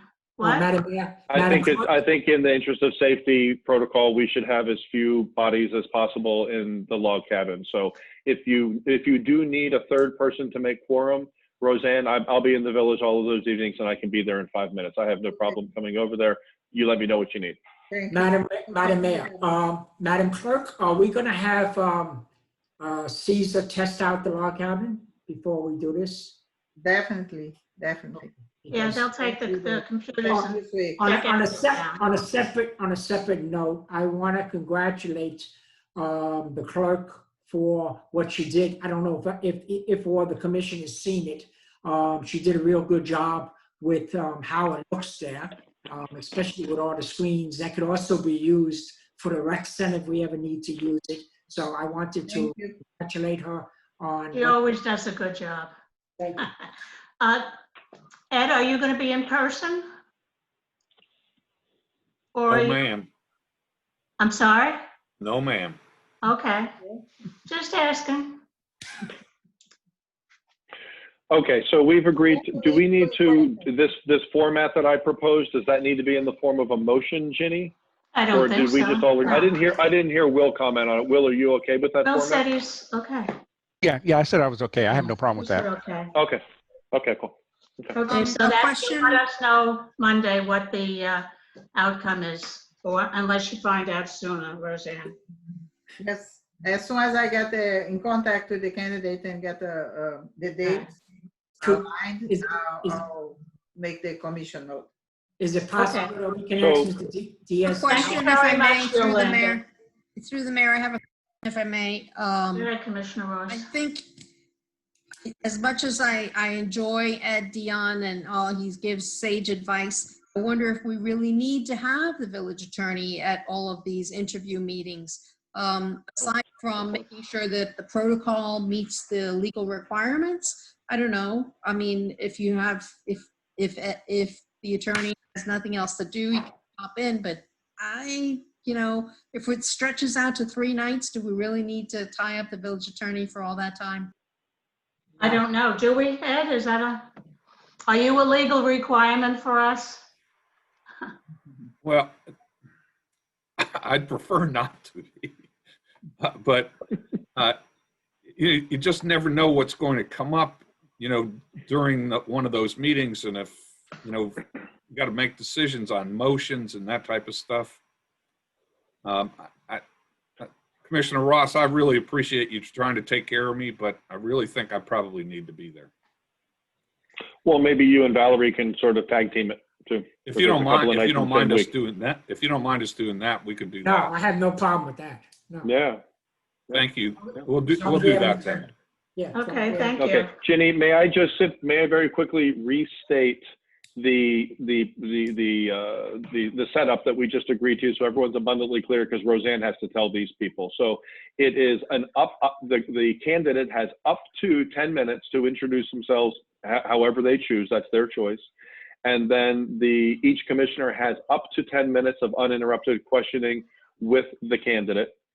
And when we're all done, then there is an up to 20-minute open discussion where Ginny wrangles the group and we all get to re-question, follow-up questions to our own questions and other people's questions, clarify answers, whatever that 20 minutes looks like, and then we're done. So it's a maximum, if we hit it, it's a maximum of 1 hour and 20 minutes per. You have that all down, Roseanne? Yes, yeah. Okay. Okay. Thank you That's great. again, Thank you. Yolanda. Thanks, Yolanda. My pleasure. Thank you.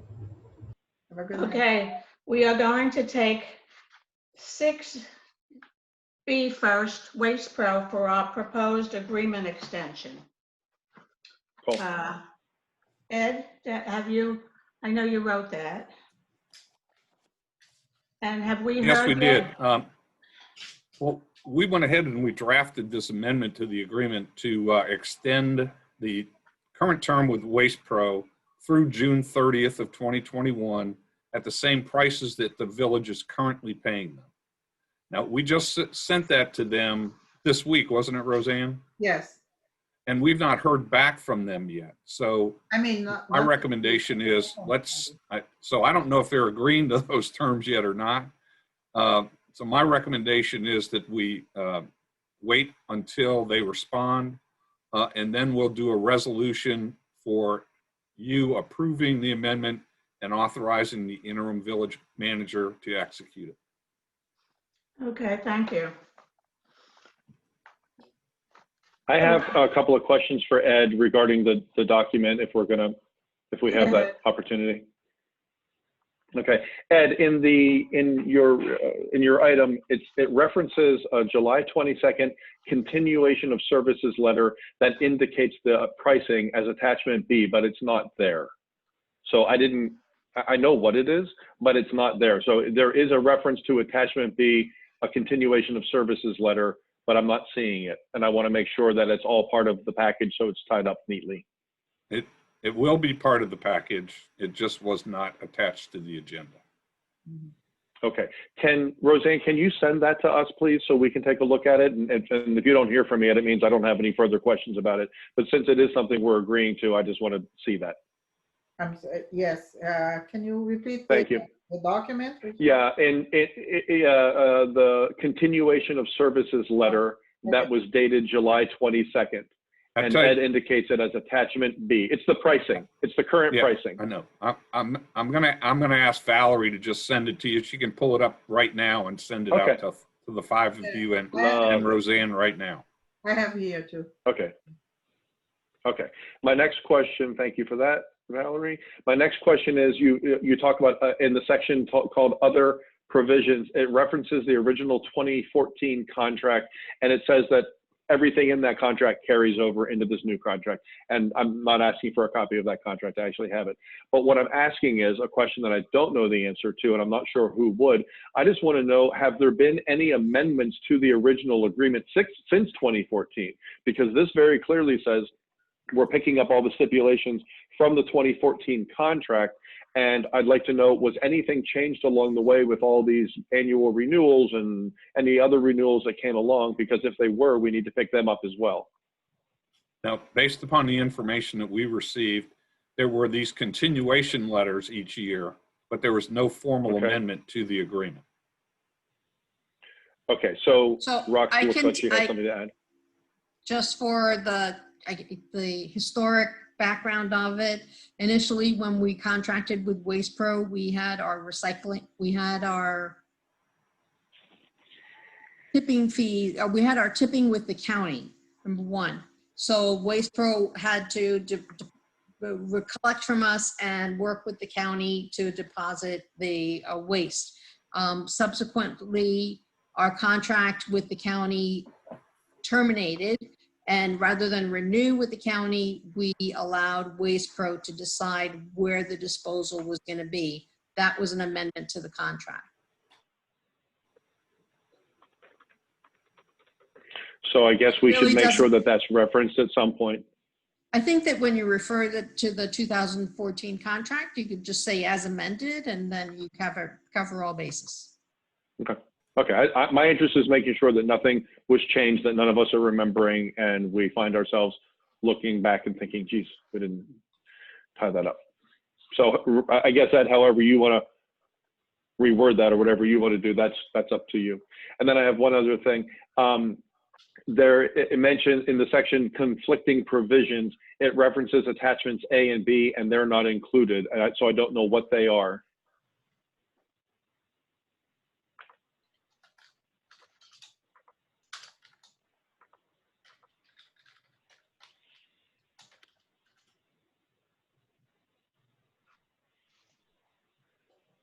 I think.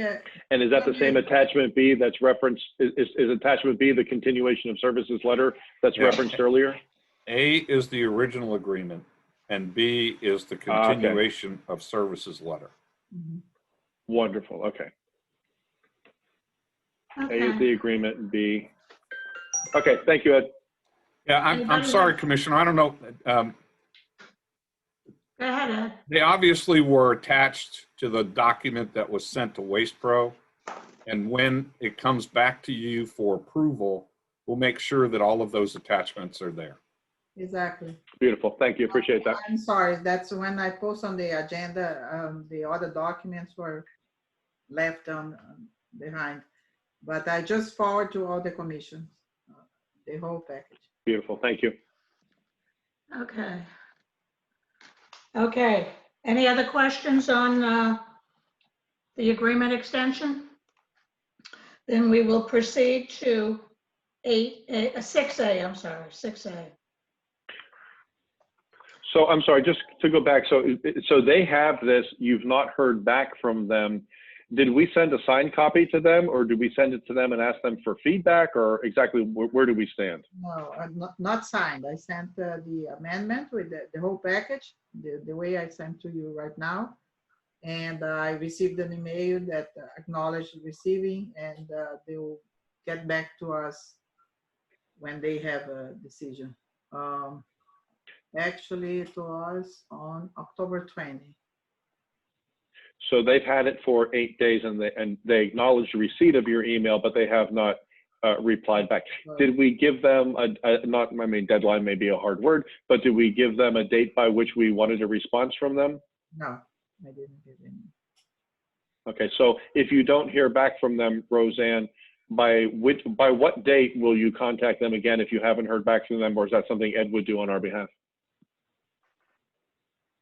Ed, could you please give me a date? Yeah, it's only been a week. Certainly give them another week. Yeah. And if we don't hear from them, we'll follow up. Okay, very good. So in another week, you'll follow up. Good. That's what I want to know. Thank you. Okay, we have salad. Just one question from me. I know WastePro has been on our meetings periodically when the sanitation issue comes up. I don't see anybody from WastePro with us tonight, but don't see either. Last meeting we talked about the pricing, and I think it was pretty adamant about the latest increases over the last 6 months, which are higher than the increases throughout probably the life of the contract. Do we have any indication from them that they're willing to accept the pricing at the current level? Not really, no. No, we sent it the way that you directed us to send it, which was to extend it to June 30th and at the same prices. That was the direction that we received. So, I didn't think that this was a negotiation. I think this was our offer to them to extend it at the current prices. And if they're not going to, they'll certainly let us know. Okay, fair enough. It was not intended to be a criticism at all on our staff, you, the attorney, and the manager. I just was trying to understand the delay and whether they're still drawing numbers or. I have no idea why there's a delay, Commissioner. They may be sending it to legal counsel, but neither of us, neither Roseanne nor I, have heard from them, and I'm kind of not surprised because it's only been a week. Yeah. Okay. They also had a big accident on their plant in Pompano. There was a big fire. Yeah. Okay, so we will go to 6A. Solid waste is canceled, 2020-01. The RFP, and we have the draft 2020-01 solid waste draft. Any comments on that?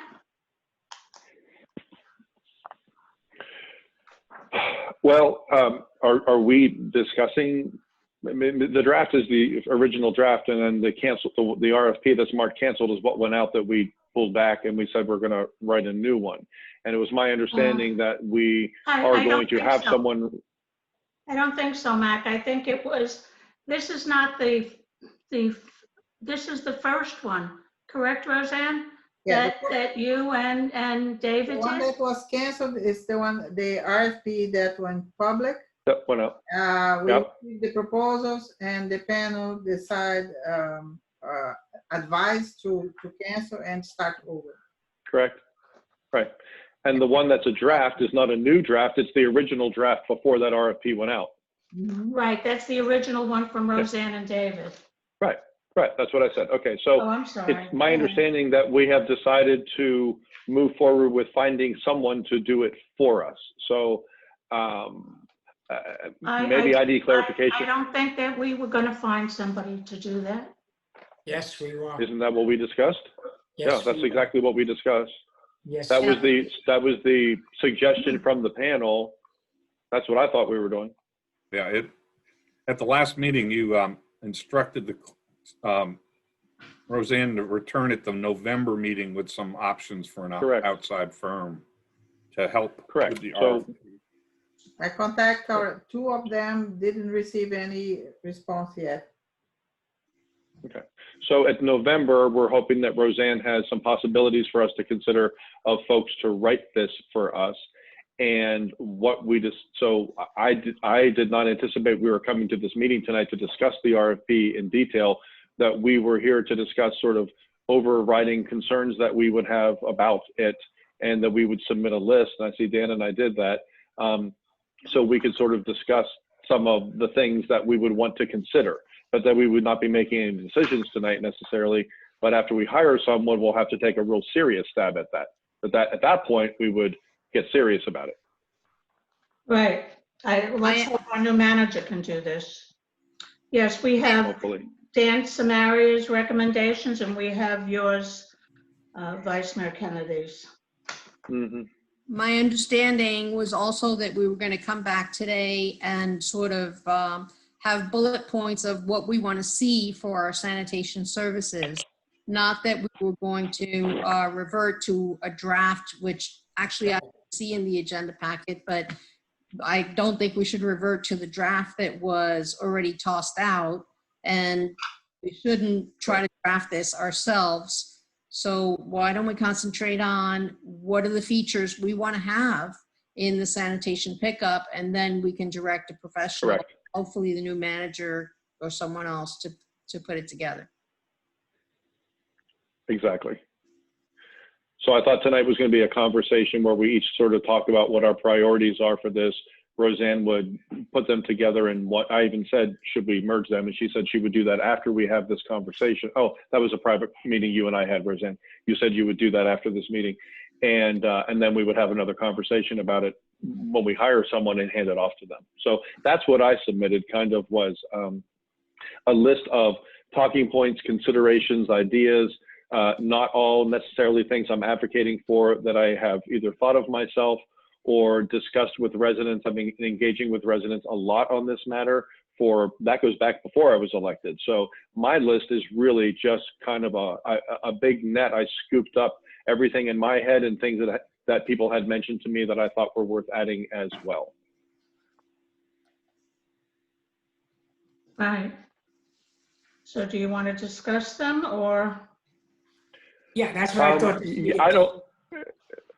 Yeah, I mean, yeah. So how do you want to do that, Jenny? Well, I think we've read all of your ideas and Commissioner Samaria, and it really covers a lot. And I don't know whether— It does. Can I just sort of make some overall statements? Because I don't really think we need to go through my entire list and Dan's and whatever. Yeah, go ahead. Yeah, but let me just sort of give some overriding things. So when I think about when I'm facing a situation like this, in my mind, it's best for me to dispense with what has been done before. Certainly consider it, but to look at it with a really fresh eye and say, what are our goals here? What do we really want to accomplish? Because if you start with an old document or the old way it was done, then you're just kind of trying to fix it and, find things that are wrong with it. And then you end up tripping over all those details. So where I come from, when I can think about solid waste, is it's a value proposition. It's the quality of service versus the price that we're willing to pay. And certainly there needs to be accountability built into it as well. So it really is striking a balance between what is it that we want and what are we willing to pay to get it. And then you start trying to figure out where you'll be comfortable, between the extremes. But there are some things that I would like to hear you all discuss. One is the impact on the roadside of trash pickup. We have cans on the road 3 days a week. We have piles of debris and bags of debris. And then periodically we have larger piles and things are out there for some, supposedly specified period of time. But I think one of the things that we should take into consideration rather than getting buried in the details is, how does solid waste impact how our village looks? And what is it that we would really want out of that? Do we want fewer days of stuff out there? Can we combine days? Because right now we have 3 pickups. We have a yard waste. I'm going to use all the wrong terms, I know, but we have a yard waste day, and we have a trash day, and then we have a trash and recycling day combined. And that means there are 3 days that there are trucks in this village making noise and you know, trucks going down the street, and 3 days that there's something out on the curb, cans, piles, whatever.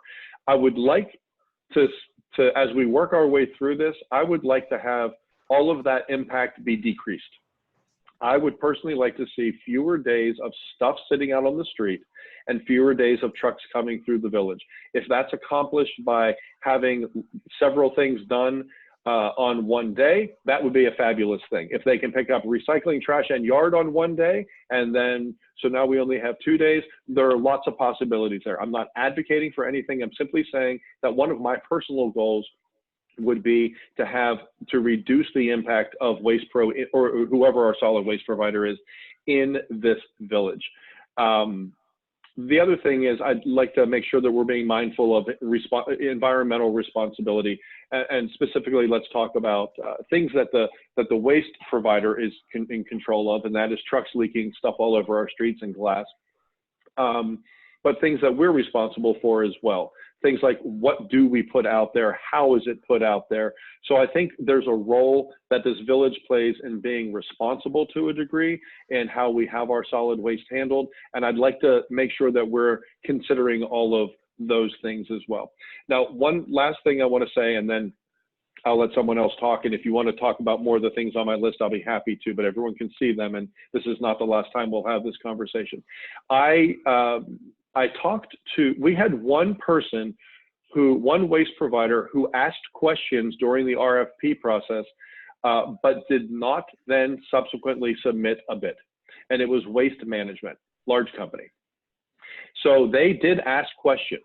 They submitted questions. You can see them there as addenda to the RFP. They're online. They're still online. It doesn't say who asked the questions. So first, just so you're all clear, I talked to Ed first, Ed and Valerie. I communicated with them and said, now that the cone of silence has been lifted, may I find out who that person was, that company was, and may I talk to them? And Ed assured me that now that the process has been canceled altogether, I could talk to anybody I want to. I could talk to people that were on our panel. I could talk to the people who did bid. I could talk to the people who didn't bid. So I took the liberty of calling Jason Neal at Waste Management and had a very interesting conversation with him. I sent my notes on that conversation to Roseanne, and I believe I asked her to share them with everybody. If I didn't, she can certainly share them now. It was a couple of weeks ago, Roseanne. And if you don't have them, I'll resend my notes. But I had a very interesting conversation with him, and I wanted to know why they took the time to consider our RFP, why they took the time to submit questions and then not submit a bid. And the long and the short of it is, I'm going to boil it down here to a little nugget here at the end, is that when you put an RFP out, and by the way, I discussed this with Dan Keys, who has a lot of experience in this as well. When you put an RFP out that is so specific as to what you want, you're basically asking people to bid on it or not bid on it. So they look at this and say, okay, that village wants us to do manual pickup on the schedule, and When it's detailed out, they're going to ask questions for clarification, and then they're going to decide, do we bid or do we not bid? Another option would be, and Ed may chime in here and make sure that I'm not speaking out of turn, is to do a cafeteria or a la carte kind of RFP, where you put an RFP out where you're not specific to one thing that you're looking for, but you give options in the RFP. I'll give an example, and please, everyone, do not read anything into my brain as to what I'm advocating for solid waste. I'm just going to give you an example. So you could have an RFP that would say, we have one option, which would be everything fully automated. Trucks come in here, a guy in a truck, it picks up everything, it's all automated, and they run through the village, and you have to have special cans and blah, blah, blah. Another option would be semi-automation, where it's a different kind of a truck, where it picks up some things, or the guys put it on the thing on the back of the truck. There are completely manual options like we have now, where human beings pick up every piece of garbage, whether it's a can, a pile, a stick, whatever it is, then there are, even beyond that, we could say one of the options is we never want to see a can or a pile of stuff on our street ever. So we want an option where they go into side yards and they take the cans, dump them out into the truck, and they put them back where they were, and we never have a can on the side of the road. That is an example. I'm not advocating for any of those things. But rather than have an RFP that states very clearly and limits how people can respond, which is basically yes or no, and here's the price, put out an RFP that spells out all the options. These are the options that we will consider as a village. And the bidder gets to decide which they will bid on. They may say, we'll bid on everyone. Here's a price for automated, here's a price for semi-automated, here's a price for everything that you could consider. Or they could say, here's a price for, we'll bid on automated and semi-automated, we have no interest in manual at all. You know, we're not gonna bid on that.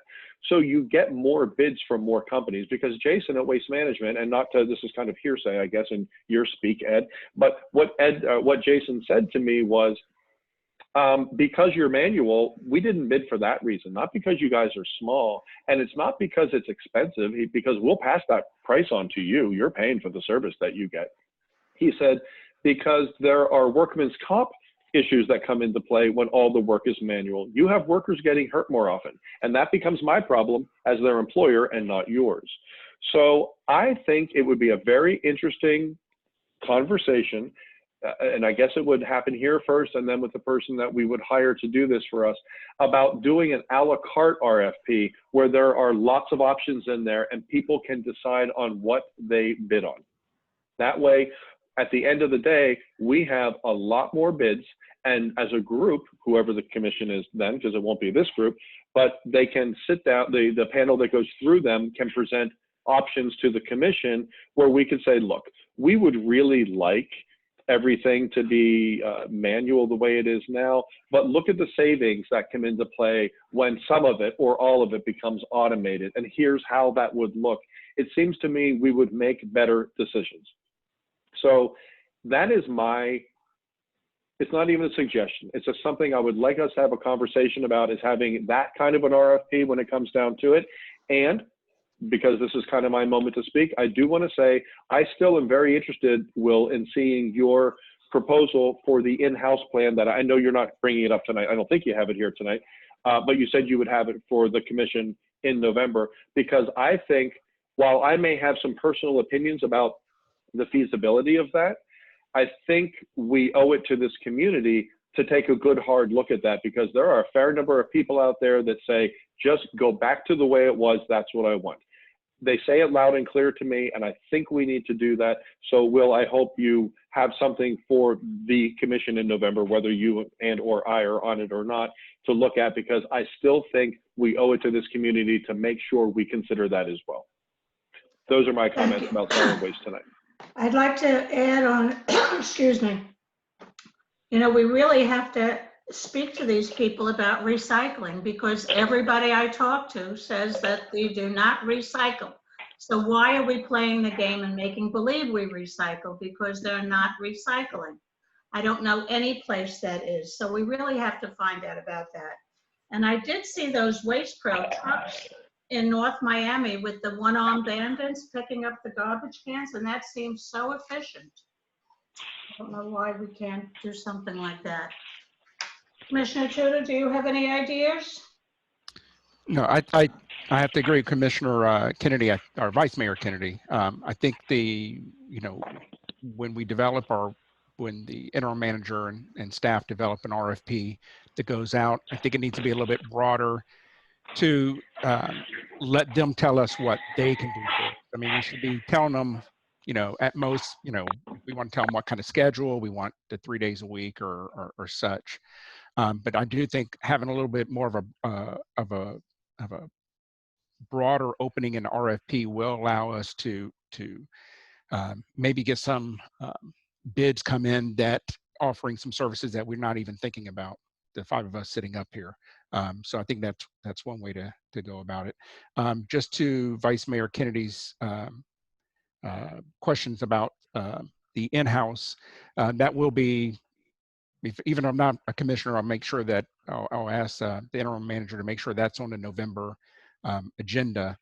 But, we're looking at, I think we owe that to residents. I know this current waste assessment, I think we agreed to was like 481.51, I think it was. Some rough calculations, if we did side loaders, which is probably what you're seeing in North Miami, you're looking at an assessment in the 490s, rough calculations. So I think definitely we need to have that discussion. We just can't focus solely on the RFP and solely on outsourcing. And I definitely hope that in November we actually have a further discussion on the idea of bringing it back in-house. Okay, Commissioner Samaria, do you have any? Yes, okay. Mr. Ed, attorney, question. My 16 questions or suggestions that I made in the backup, would that be part of the RFP or would that be part of what we want in the contract? Mr. Ed?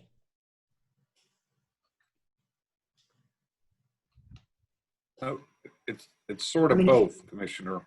Okay. We need to decide, you need to decide, how, a lot of this stuff that you've recommended, Commissioner, I think is stuff that would be part of the RFP, but certainly would be part of the agreement as well, so that they would make sure that if they make a mess, that they've got to clean it up. Right. Those types of things would be part of the contract. Okay. Because I think there's a lot of, and again, I got a lot of these suggestions from residents that I've spoken to. When I don't know something, I go out and ask people. So I got a lot of suggestions from residents. One of the things that I like, and I don't know if they would have it, would be a tracking route app. Like we like to know where they're going as they're traveling in the village. So I think my questions, my suggestions speak for itself, unless any commissioners or the residents would like to hear them. But I think they basically, speak for themselves. Yeah, I like that. I was curious when I saw that. I don't know if the truck has a broom on it, but that's something they really should have. All the trucks have brooms on it. Do they have them on, our trucks? Yes, ma'am. Okay, I didn't know that. Not- Commissioner Ross, do you have anything? The waste collection trucks, they don't have the broom. They don't? Ho, Dan. You gotta check that. That was a different service that I contract with the Start Cleaning just to do a demo. And by the way, they didn't, at some street they couldn't go because the truck was too big. We can talk about now if the commission wants to have another sweep. And this time I'm gonna request one small truck to go on the narrow streets. Also, I found out that the street sweepers, we can also use CITT funds. Oh, that's good. Because it's a mitigation for the drainage cleanings. And it avoids a lot of debris to go on the drainage. So I want to know from the commission if we can go ahead and contract another service to this time with the two type of trucks. And so we can think in the future if we go ahead and like the bids, the quotes to get a permanent service, or of course it's going to be the new manager who's going to negotiate that. May I make a comment on that? Go ahead, Vice Mayor Kennedy. I would. It sounds good, and it's certainly a feel-good thing. And people were very responsive when I put it on next door about the fact that this was going to happen. I personally would like to see what actually was taken up off the streets, and so we can. I saw one picture of a pile of debris, and it was hard to see what it really was. But I'd like to know how much stuff they picked up and really what the composition of it was.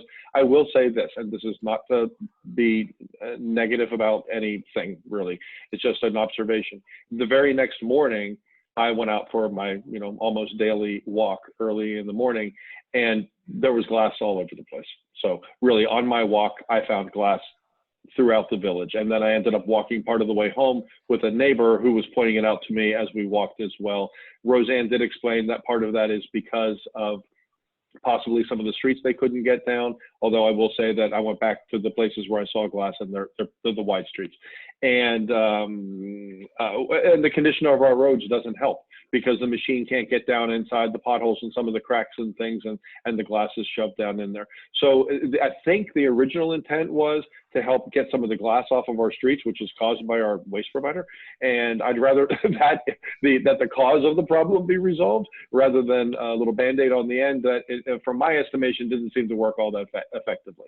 And we don't have like really super dirty streets. So I would like to see more detail about what exactly they got. There was mostly leaves and small debris from the trees. That was the most volume. Of course, there are everything, including that. But in regards to the glass, sometimes it's on the containers, and when they throw the container on the truck, because it's by hand, they remove before it cleans up the bottom of the containers and it's spilled out on the street. It's not only the truck that is leaking, It's a combination of so many reasons. Yep. So I personally would not strongly advocate to have them come back into the village again. I think that's maybe we get through the solid waste issue, and we determine it when it's really necessary, and maybe it's something that the new manager works on if they decide it's really necessary. But Roseanne, thank you for finding out that CITT can pay for that, because that certainly makes it easier to swallow, right? That's good to know. I didn't notice any difference. Did anybody notice difference on the streets? I mean, I don't drive the whole village, but the streets that I use, I didn't notice any difference. Oh, I think I noticed a difference. Okay, we got one that noticed a difference. Yeah. So if I could contribute to the conversation, that was a kind of interesting side comment about the street sweeper, because I think what Dan Samaria was referring to was just having a regular broom on a stick on the truck so that they clean up after themselves as the event happens. And that's right. And you were talking about the street sweepers, but that's just me. I think that before we move on to the next topic, can we get some bullet points posted up there? Not to make excuses, but the history of this sanitation issue was when we went out to bid the first time, we had to be very specific because it was the only way to get it approved, to make sure that we were going to have an identical or as identical as possible service as we had when it was in-house. And I'll tell you, people, we look nostalgically back to when it was in-house, but when it was in-house, we had lots of problems, lots of people calling out sick and trying to cover. Lots of times routes weren't completed, equipment breaking down, and thankfully for the employees that we had at the time and still have, they found a way to get it done with paper clips and chewing gum, and that really wasn't fair to them. But thanks for their service to the village. To talk about the RFP now, what we have to do in the future, I'd like to see us go ahead and put up some bullet points so that whoever drafts this RFP is aware of what our expectation will be for that service. And Mac, I agree that it could be and should be something a la carte where we say, give us alternative pricing for these different features that we want to keep, or things that we want to, and new things that we may want to incorporate. So I'm going to throw a couple of these out there to put down as bullet points. Whether they are going to be considered for the base price, or for alternate pricing to be added on to the a la carte part. For my experience, and I see other cities doing it, I think natural gas trucks are an important environmental choice. And so we might ask the in the RFP for alternate pricing to incorporate natural gas trucks in our routes. But pulling back a little bit as far as the term of the contract, and a lot of this would be dictated by what the industry standard is now, right? But in order to invest in something like a truck, I think that it's fair to tell the bidder, we're going to hold on to you for 5 years so that you can make that capital investment if you have to for the equipment that we want to see in our village. So I think that a 5-year term with renewals, maybe 5 one-year renewals going out, I think that's important to put into the RFP. We don't have, and I think I would like to see incorporated in our service is some kind of a hazardous waste electronic event, maybe once a year, to have people be able to get rid of that electronic waste rather than, you know, trying to hide it in their regular garbage as some people do, or just holding on to it and not knowing what to do with it. I'd like to see that incorporated as an alternate price element. Community educational campaigns. Recycling has changed a lot, and depending on what the industry is, we need to educate ourselves about it. And I think it's a partnership with the vendor that we choose to do the sanitation for our community to understand what is recyclable or what is not, and how is that process going to work. It doesn't cost a lot, but we need to invest in flyers, reminders, maybe stickers that can be put on the containers when we're doing the recycling, depending on what the standard is now for that. So that would be, I think, in the base price, not as an alternate, but the base price of the service.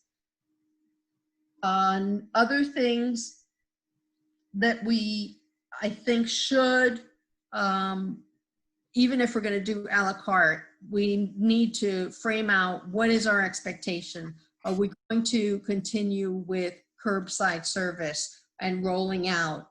And you know, interesting that conversation, Mac, that you had with the one company that didn't bid is, yeah, injuries to their workers is a major element of the things that they have to deal with. And when we have yard trash piled on the side that requires hand picking up, number one, it doesn't look very nice in our swales. And number two, it could become a hazard for that worker that has to pick up unknown materials from a pile to put it into the truck. I think that we ought to consider containerizing, having containers to hold our yard trash. It'll be a much neater look. It will be, the measurement is there now. You know, if you have 2 of those containers, that's your limit. There's no question about the pile is too big or not too big. And it's easier on the service provider as far as their workers are. Those are things I think that we need to incorporate into the RFP, some of them at the base price and some of them as an alternate pricing. And I'd like to see us go through some of those things and make those bullet points so that we can hand them over to whoever's going to do the RFP and say, all right, give us, put together something that includes this. This is the service we want. And it's 9:17. If we want to get through some of those other bullet points that Roseanne can hand off to the manager or whoever's going to do it, I think that will be a productive use of our time. Any other comments on it?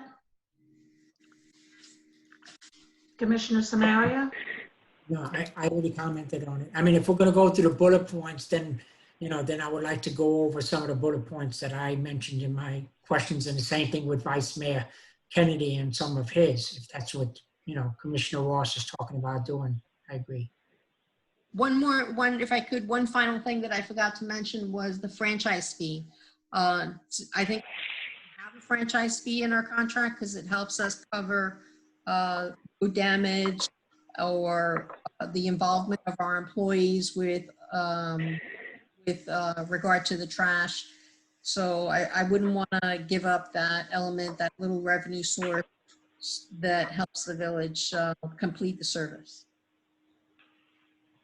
What do most of the surrounding areas do on yard trash? In Key Largo, they will not pick up any yard trash if it's not in a garbage can. It can't be in a bag. It's got to be in a garbage can. I don't know what the surrounding areas require. Does anybody know? Didn't know any of it. I guess not. Well, are we going to do bullet points, or are we going to save that for later? Mayor? Yes. I didn't hear from the whole commission about the containers, the uniform containers. Start with the regular containers, like even if it's a pick up by hand. I believe the uniform container will be very helpful due to the the containers that are left on the streets, the lids that go to one side, the container goes to the other. If there's uniform containers with the lid attached, that will be much more organized. So I want to. Well, if we go automated, that's a requirement, actually. Yeah, even if we have to get if there's any level of automation, new cans would be a requirement. Absolutely, but even if it's not automated, the commission agree that we should have a uniform. It's certainly an aesthetic choice. It's an aesthetic choice that I would be interested in talking about. Are we going to go through all of these bullet points now, Jenny? Because mine's rather long, and I really don't want to. I don't think here's where I would be happy to pull out just a couple of things in mind that I want to talk about real quickly. But I think tonight may not be the night that we have to do this. What we may do is have Roseanne take all of this, put it all together in one document, sort of, unless there's anything that people say absolutely. Yeah, because the next commission is going to have to pick this up, and I don't think we need to do that tonight. That's what I want the clarification. Okay. So here are a couple of things. Okay, so here are a couple of things. Oh, you want to vote on the cans? I think it depends on what kind of service we're getting, quite frankly. Yeah, if it's I don't automated, think we can vote on the it's going to come along for the ride. Yeah. We can't do that until we know what we're going to do. Okay, I think that's a good idea. Combine it, and then we'll talk about it. It's the next commission. Okay, let me pull out a couple of things real quick, Ginny, because I do want to, they probably need a little explanation. I highlighted a couple of things here, if you don't mind. So one of the things I think would be an interesting thing to have in there for residents' benefit is if our provider would provide a set fee schedule of pickups for oversized piles and extra pickups, so people know what they're going to be dealing with. Because people put these enormous piles out, and then they're there for a week sometimes while they're all trying to figure out who's going to get it and how and when and what it's going to cost. Who's going to pay? If there was a set fee schedule, there's a set fee schedule we give to residents, they know going in. Now, here's a really interesting idea. So we have this problem, and one of the things I said was one of my goals was sort of how this impacts how our village looks from the curb. And we have this issue with the way we do yard debris now, or yard trash, or whatever we all call it. I get all the definitions wrong. But the yard stuff on Mondays. Some people put it out in cans. It's nice and neat. Dan and I put ours out. It looks like a pile of sushi. I had one neighbor tell me because it's so nice and neat. But sometimes it's a big, gigantic pile of stuff. But here's the problem. They come and pick it up, and they leave debris behind. In the meantime, it's windy, it's raining, sorry about that. Stuff's flying all over the place, so it's really just not very attractive. and ends up making a mess on the swale, on the grass, on the street, and then, you know, you have stuff blown around. Here's a really interesting idea. I had a conversation with Harvey Bilt, former commissioner, for those of you who don't know who he is. And I reached out to him and said, you know, can we talk about this? And we had a really nice conversation over the weekend. And he came up with an idea that I'm going to categorize as semi-brilliant. I loved this thing. So, and I have no idea if it's possible. I have no idea if it's possible, but it sure makes sense to me that on days when there's going to be piles out, let's just imagine a scenario where we have these giant cans and yard waste goes in it. And maybe the first Monday of every month is your day that you can put a gigantic pile out. So trash is picked up, yard waste is in a can, but it's a big can that's provided, it's automated or not, whatever.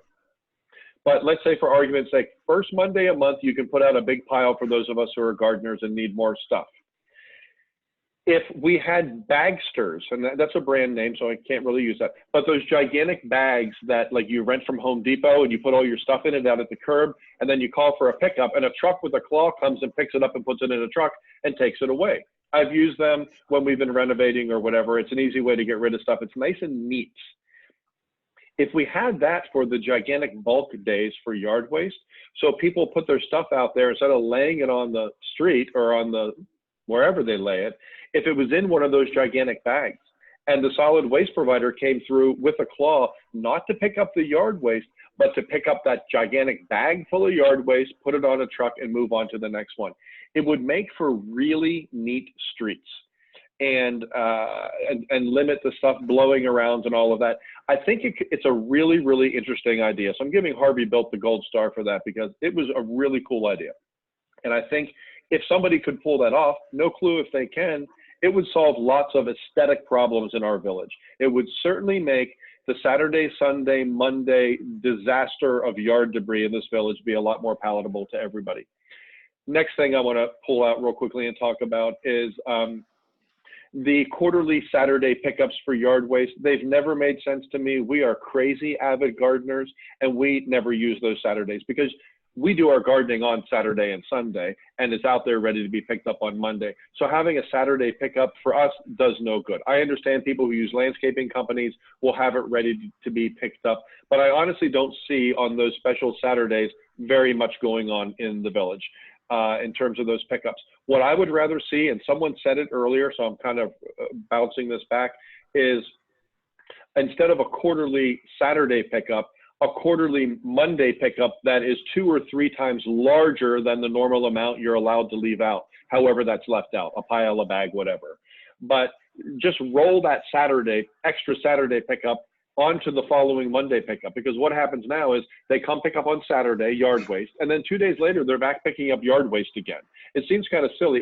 All it really accomplishes is getting big, stinky, loud trucks through our village on a Saturday, quite frankly, when it's everyone's weekend and we're trying to chill. So it seems to me if we just say, we're not going to do that anymore, instead, 2 days later, one Monday a month, you can put a whole lot more out. So I would like that on the list. Another idea I'd like on the list for discussion later when we decide on things is having central village dumpsters where people can take things. The idea of a place where people can take recycling or maybe a separate dumpster for toxic things. It's not the right word, I'm sure, for batteries and paint and computers and electronics and all that kind of stuff. And possibly even a place like where people leave things to give away, which gets a little dicey. I know, it's just an idea, nobody freak. But on Cape Cod, for example, my sister, I have a lot of family on Cape Cod in Massachusetts, and they're very green and responsible up there. And it's a huge population out there, God knows. They have no trash pickup on Cape Cod. There is no such thing as trash pickup. Every house has to take their trash and recycling to the dump. And my sister will say to you when you're walking out the door to go to the beach, hey, take the trash out of the garage and take it to the dump on your way to the beach.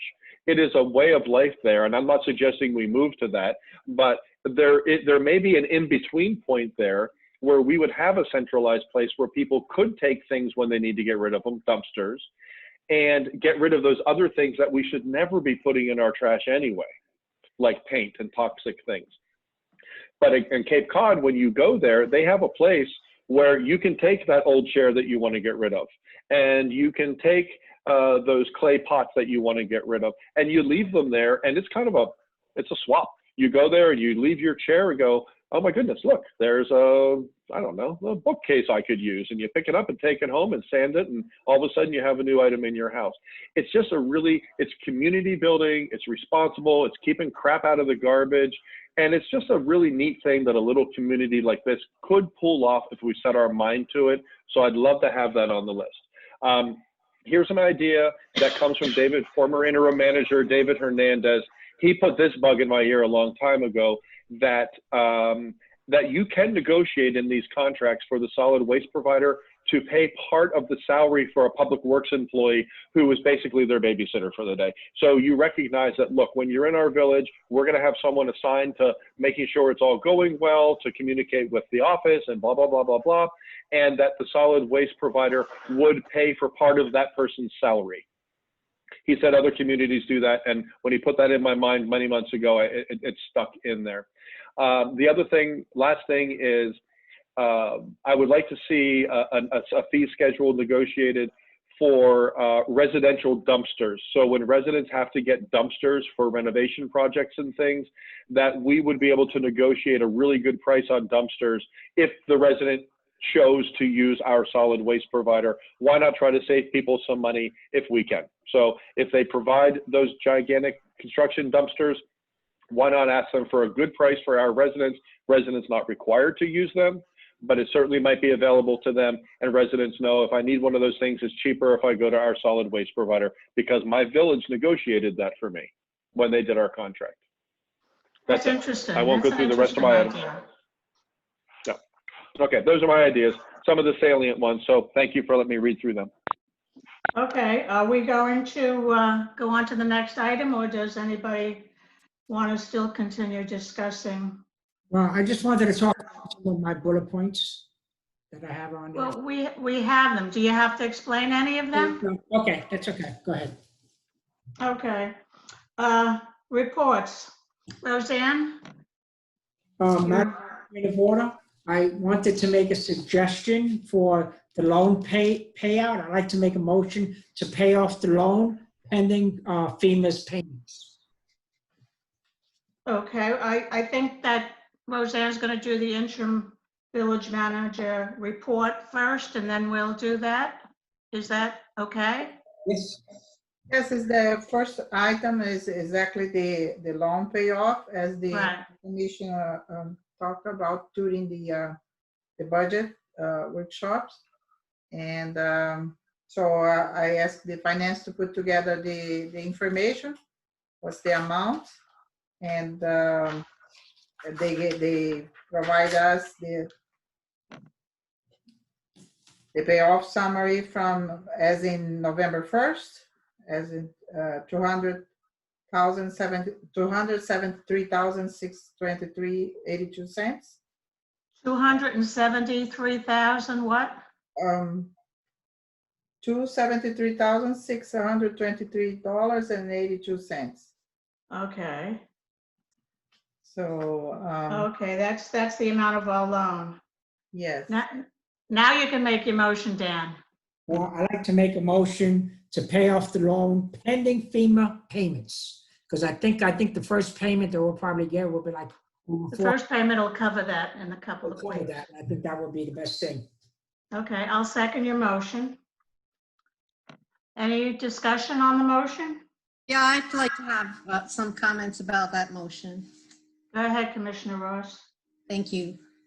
First of all, I find it really hard to make a decision without having a manager's feasibility study or certifying that the funds are available, just based on a half page of information that was provided to us that says nothing as to what we have, what funds do we have on hand, what is the expectation for other funds to come in. I mean, yes, we know FEMA says they're going to send us some kind of schedule that's going to be a rollout of payments, but we've heard those things before. And I understand that we've crossed a lot of hurdles to where we are today, but until that FEMA money is hitting our bank account, I don't feel comfortable at all spending it or paying down a loan. Our audited financial statement from September 2019, which is the last financial statement that we have certified, says that we have a unrestricted reserve of an unrestricted reserve of $1 million, $1,068,000. Well, looking at the FEMA claims, those were over $1 million. So if we had a hurricane event, if we had some other kind of catastrophic event, all of our reserves, the money that you're saying we're going to use to pay down this loan, will be spent for that event. And if we take out the 273 that's being proposed to take out, we're going to be down to $700,000. We're not going to be able to pay and have the money on hand when we need them for an emergency. 2 years ago, the administration said, oh, you need to refinance this loan because you got bad terms initially. So let's refinance them. And it was voted to happen.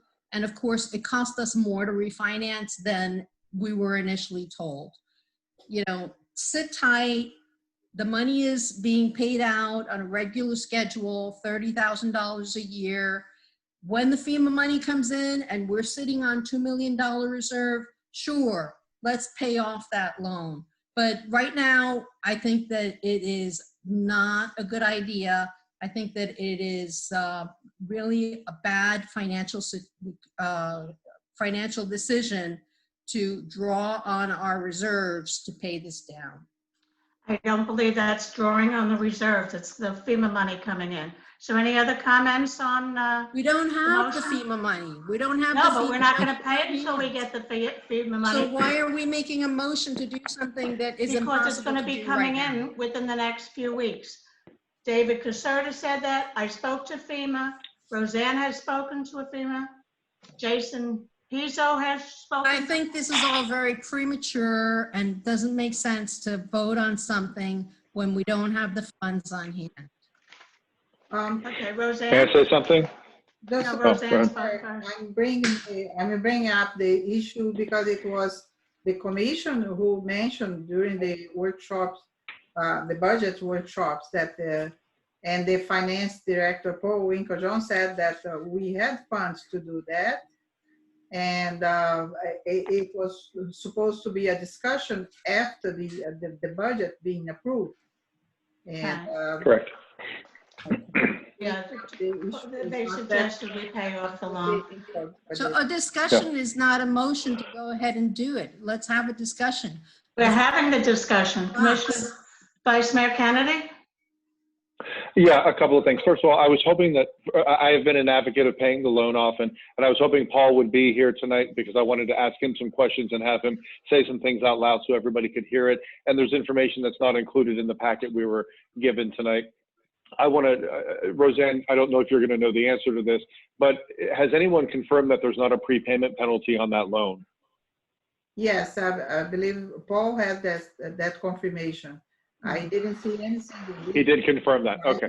Okay. I also wanted, again, for him to repeat the total interest savings, which I believe was upwards to like 60, it was in the high $50,000 range that we'd be saving over the term of the loan. So I think it's important for people to know the amount of money that we will save by doing this.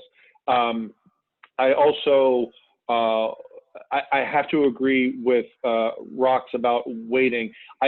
Dan, I understand why you made the motion the way you did, because it sounds like a more conservative approach to doing it. Wait for the money to come in and then pay it. But I'm not comfortable voting on a motion which basically tells Roseanne to do it. If that money arrives tomorrow, then we've given her instruction to do it. I think we just wait for that to happen and then we do it. Because, Dan, between now and let's say the money showed up next Friday. What if a hurricane hit on Tuesday? I'll use Rox's example. And we had a bunch of money we had to spend, and the money didn't show up the way we intended, we thought it would. There's no reason to tie those two things together that are completely disconnected from each other. The fact that FEMA money's coming in, to say FEMA money's coming in, and then we'll pay the loan off. I think it makes more sense to simply say, yes, this is a good thing for the village to do, and it will save us a lot of money. but we need to make sure that these following things happen. And when they do, that item immediately is put onto the next agenda. I'd be more comfortable with a motion that sounded something along the lines of, we instruct the interim manager to put it on the first regular meeting agenda after all the FEMA money is in our hands. That makes more sense to me. As much as I want to pay it off and save all that money, all those what ifs, and something happens with the government, and it's FEMA, so God knows, something happens somewhere else in the country and all of a sudden FEMA's tight on money. I think it's all going to be absolutely fine, but we can just wait a minute. Roseanne, what is our monthly interest payment on that loan? What's our monthly note, and how much of it is interest? Do you know? I put you on the spot. I'm sorry. Yeah, you got me here. I'm sorry. Will, would you happen to know? I know you keep a close eye on that stuff. Yeah, I don't have the numbers off the top of my head. 5,438. Is the note or the interest? Interest to November 1st. So it's going to be 5,000. Okay. So it's $5,000 a month. Look, no, it's not $5,000 a month. 5,500, more or less. A month in interest? No. Yep. It says interest to November 1st. But that's not for a month. Of payment. Sorry. Yeah, that's not for a month. Isn't that an annual interest? I don't know what the interest is, but I want to get the budget. What we approved a month ago says we are paying $30,000 a year for this mortgage. Yeah. Okay. Sorry, not a mortgage, loan. Okay, Commissioner Tudor, do you have anything to say on the motion? No, I understand. I was kind of hoping that this item would, it is this item's on the agenda just to make sure that we're all in agreement that we wanted to pay off the loan when the FEMA monies come in. I'm more comfortable actually doing a motion once the payments have come in. I think right now it is just more along the lines of reaffirming with the interim manager and the finance director that this is the direction the commission wants to go, to pay off this loan when the FEMA monies come in. I would just like to make sure they, come in. Maybe we can have him give us a status update at the next commission meeting. Who's ever on the commission at that time, he can give a status to them, let them know what monies we have received, give us a better picture on the reserves, what the reserve numbers are, what they're going to be with whatever payments have come in. Then we can, at that point, I think make a better decision. So yeah, I just don't know if right now is the time to do the motion. I understand the intent of the motion. It's really not to pay it at this current time, but to wait for the FEMA monies to come in. But I just think that it's probably better if we just wait to do that motion once we actually have the monies in, and when we can have Paul here on this meeting, because there's some questions that other commissioners want to ask them. I know and real quick, I think looking at some of the information, it looks like the daily accrual of interest appears to be 30.17. So you're probably like around $900 some odd during a 30-day month. So it looks like interest is going to be under $1,000 probably. But that's just looking at the numbers that were provided. I'd rather have Paul here so that he can go through his calculations and his numbers. I think if he was here, I'd feel more comfortable moving forward. But unfortunately, he's not here for this. Okay, Commissioner Samari, do you want to withdraw your motion, or should we take a vote on it? No, I'll withdraw the motion. Okay. I was just going by what. Can we request Roseanne to put it on the November meeting agenda again with Paul here? Yes. Purpose of bringing this up is this commission decided that they wanted after the budget to pay off the loan. I was just giving an idea on what money to use to pay off the loan. That's all. No, we're all moving in that direction. Okay.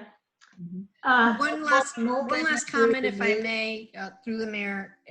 We touched on the issue of CITT earlier, and Roseanne reported how they're still asking for documentation. So that's another question mark of between $200,000 and $400,000 that we may need to kick in from the unrestricted fund. So, you know, until all of these things stabilize and we have it all settled, I would not feel comfortable moving forward at all. And I appreciate It's already been withdrawn. and I The motion. appreciate the rest of you to considering all of those things.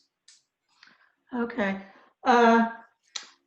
Ed Dion, are you going to give us a report? You're next on the agenda. I have no report, Mayor. Okay. And we don't have a report from the chief. And are there any other comments before we entertain a motion to adjourn? I have something I'd like to say, Ginny. Go ahead, Vice Mayor Kennedy. It's regarding a couple of things regarding COVID. So first of all, our emergency order expired yesterday. Has that been renewed? I didn't receive anything. Yes, it's renewed automatically. It's on the website already. Okay. Okay. Just as I'm not being picky here.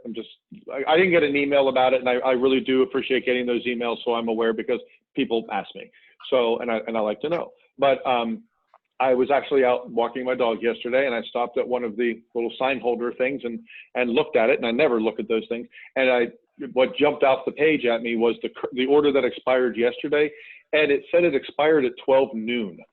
So they start at 12 midnight on the day they start, and it said it ends at 12 noon yesterday. So officially, we were 12 hours without an emergency order. I'm just letting you know. They go from, it says 12:01 a.m. to 12 p.m. So the time is wrong on them. Just letting you know. But that's not my point. My point is, I was really hoping the chief would be here because he has said several times at meetings that November 1st was his target date to start reopening public spaces in Biscayne Park. Now, there are people who fall on all sides of this issue, and there are a fair number of residents, especially those with children, who I talk to on a very frequent basis, who are strongly advocating for our public spaces to reopen. Now, right now, our public spaces are all supposed to be closed. And my understanding of that was it's the rec center building, it's all the facilities, it's the field, and it's all the other medians and green spaces in the village. Now, the truth of the matter is that most of them are being used on a very regular basis by people. So many of our green spaces are being used, the big medians. There are families playing in them and people exercising in them. And I'm not complaining. I'm just pointing out that it's never been really uniformly enforced, except at the very beginning when they were saying you can't even step in a median, you know, but it sort of loosened up. But there's this one space that's still not open, and that is the rec center. Now, the chief has said several times that November 1st was the date that he was aiming for to start opening stuff up. He specifically chose that date because he wanted to have a safe, secure Halloween, and he would do it afterwards. I think it's time to address this. I'm not suggesting that we reopen stuff. It's not my responsibility to decide when that happens. It's not what a commissioner does, but it's certainly my responsibility to share the requests that I'm getting from residents, some of whom are texting me as I talk to you right now. And, there are people who want this to be open, and I was hoping the chief would be here to discuss this, because while I understand keeping the building itself closed and the tot lot and some of the things that would need to be sanitized, and certainly trying to keep organized events from happening and team sports from happening, and the people who, you know, teach things on some of our spaces, it seems to me that there are families that would benefit from being able to use the field, even if it were still restricted from team activities and organized activities. So I'm not asking for that to happen. I'm just saying that a lot of people are, a whole lot of people are. The chief has enormous concerns for our health and safety. I appreciate that. We all respect him for that. But I think this village needs to come out and say something, because this Sunday is November 1st, and there are people who are remembering that November 1st was the target date. So if we're going to keep things closed, I think it needs to be articulated. I think people deserve to have that told to them, and why. And I would hope that they would all respect that the people in charge who have the good, solid information to make these decisions are acting on our behalf. But it is the time when we said we'd start reopening stuff, and there are people that are asking for it and expecting it. So he's not here, so I don't really know where I'm going with this, other than I felt it was important to say that now at this meeting. And I don't know if anyone wants to share anything in that regard.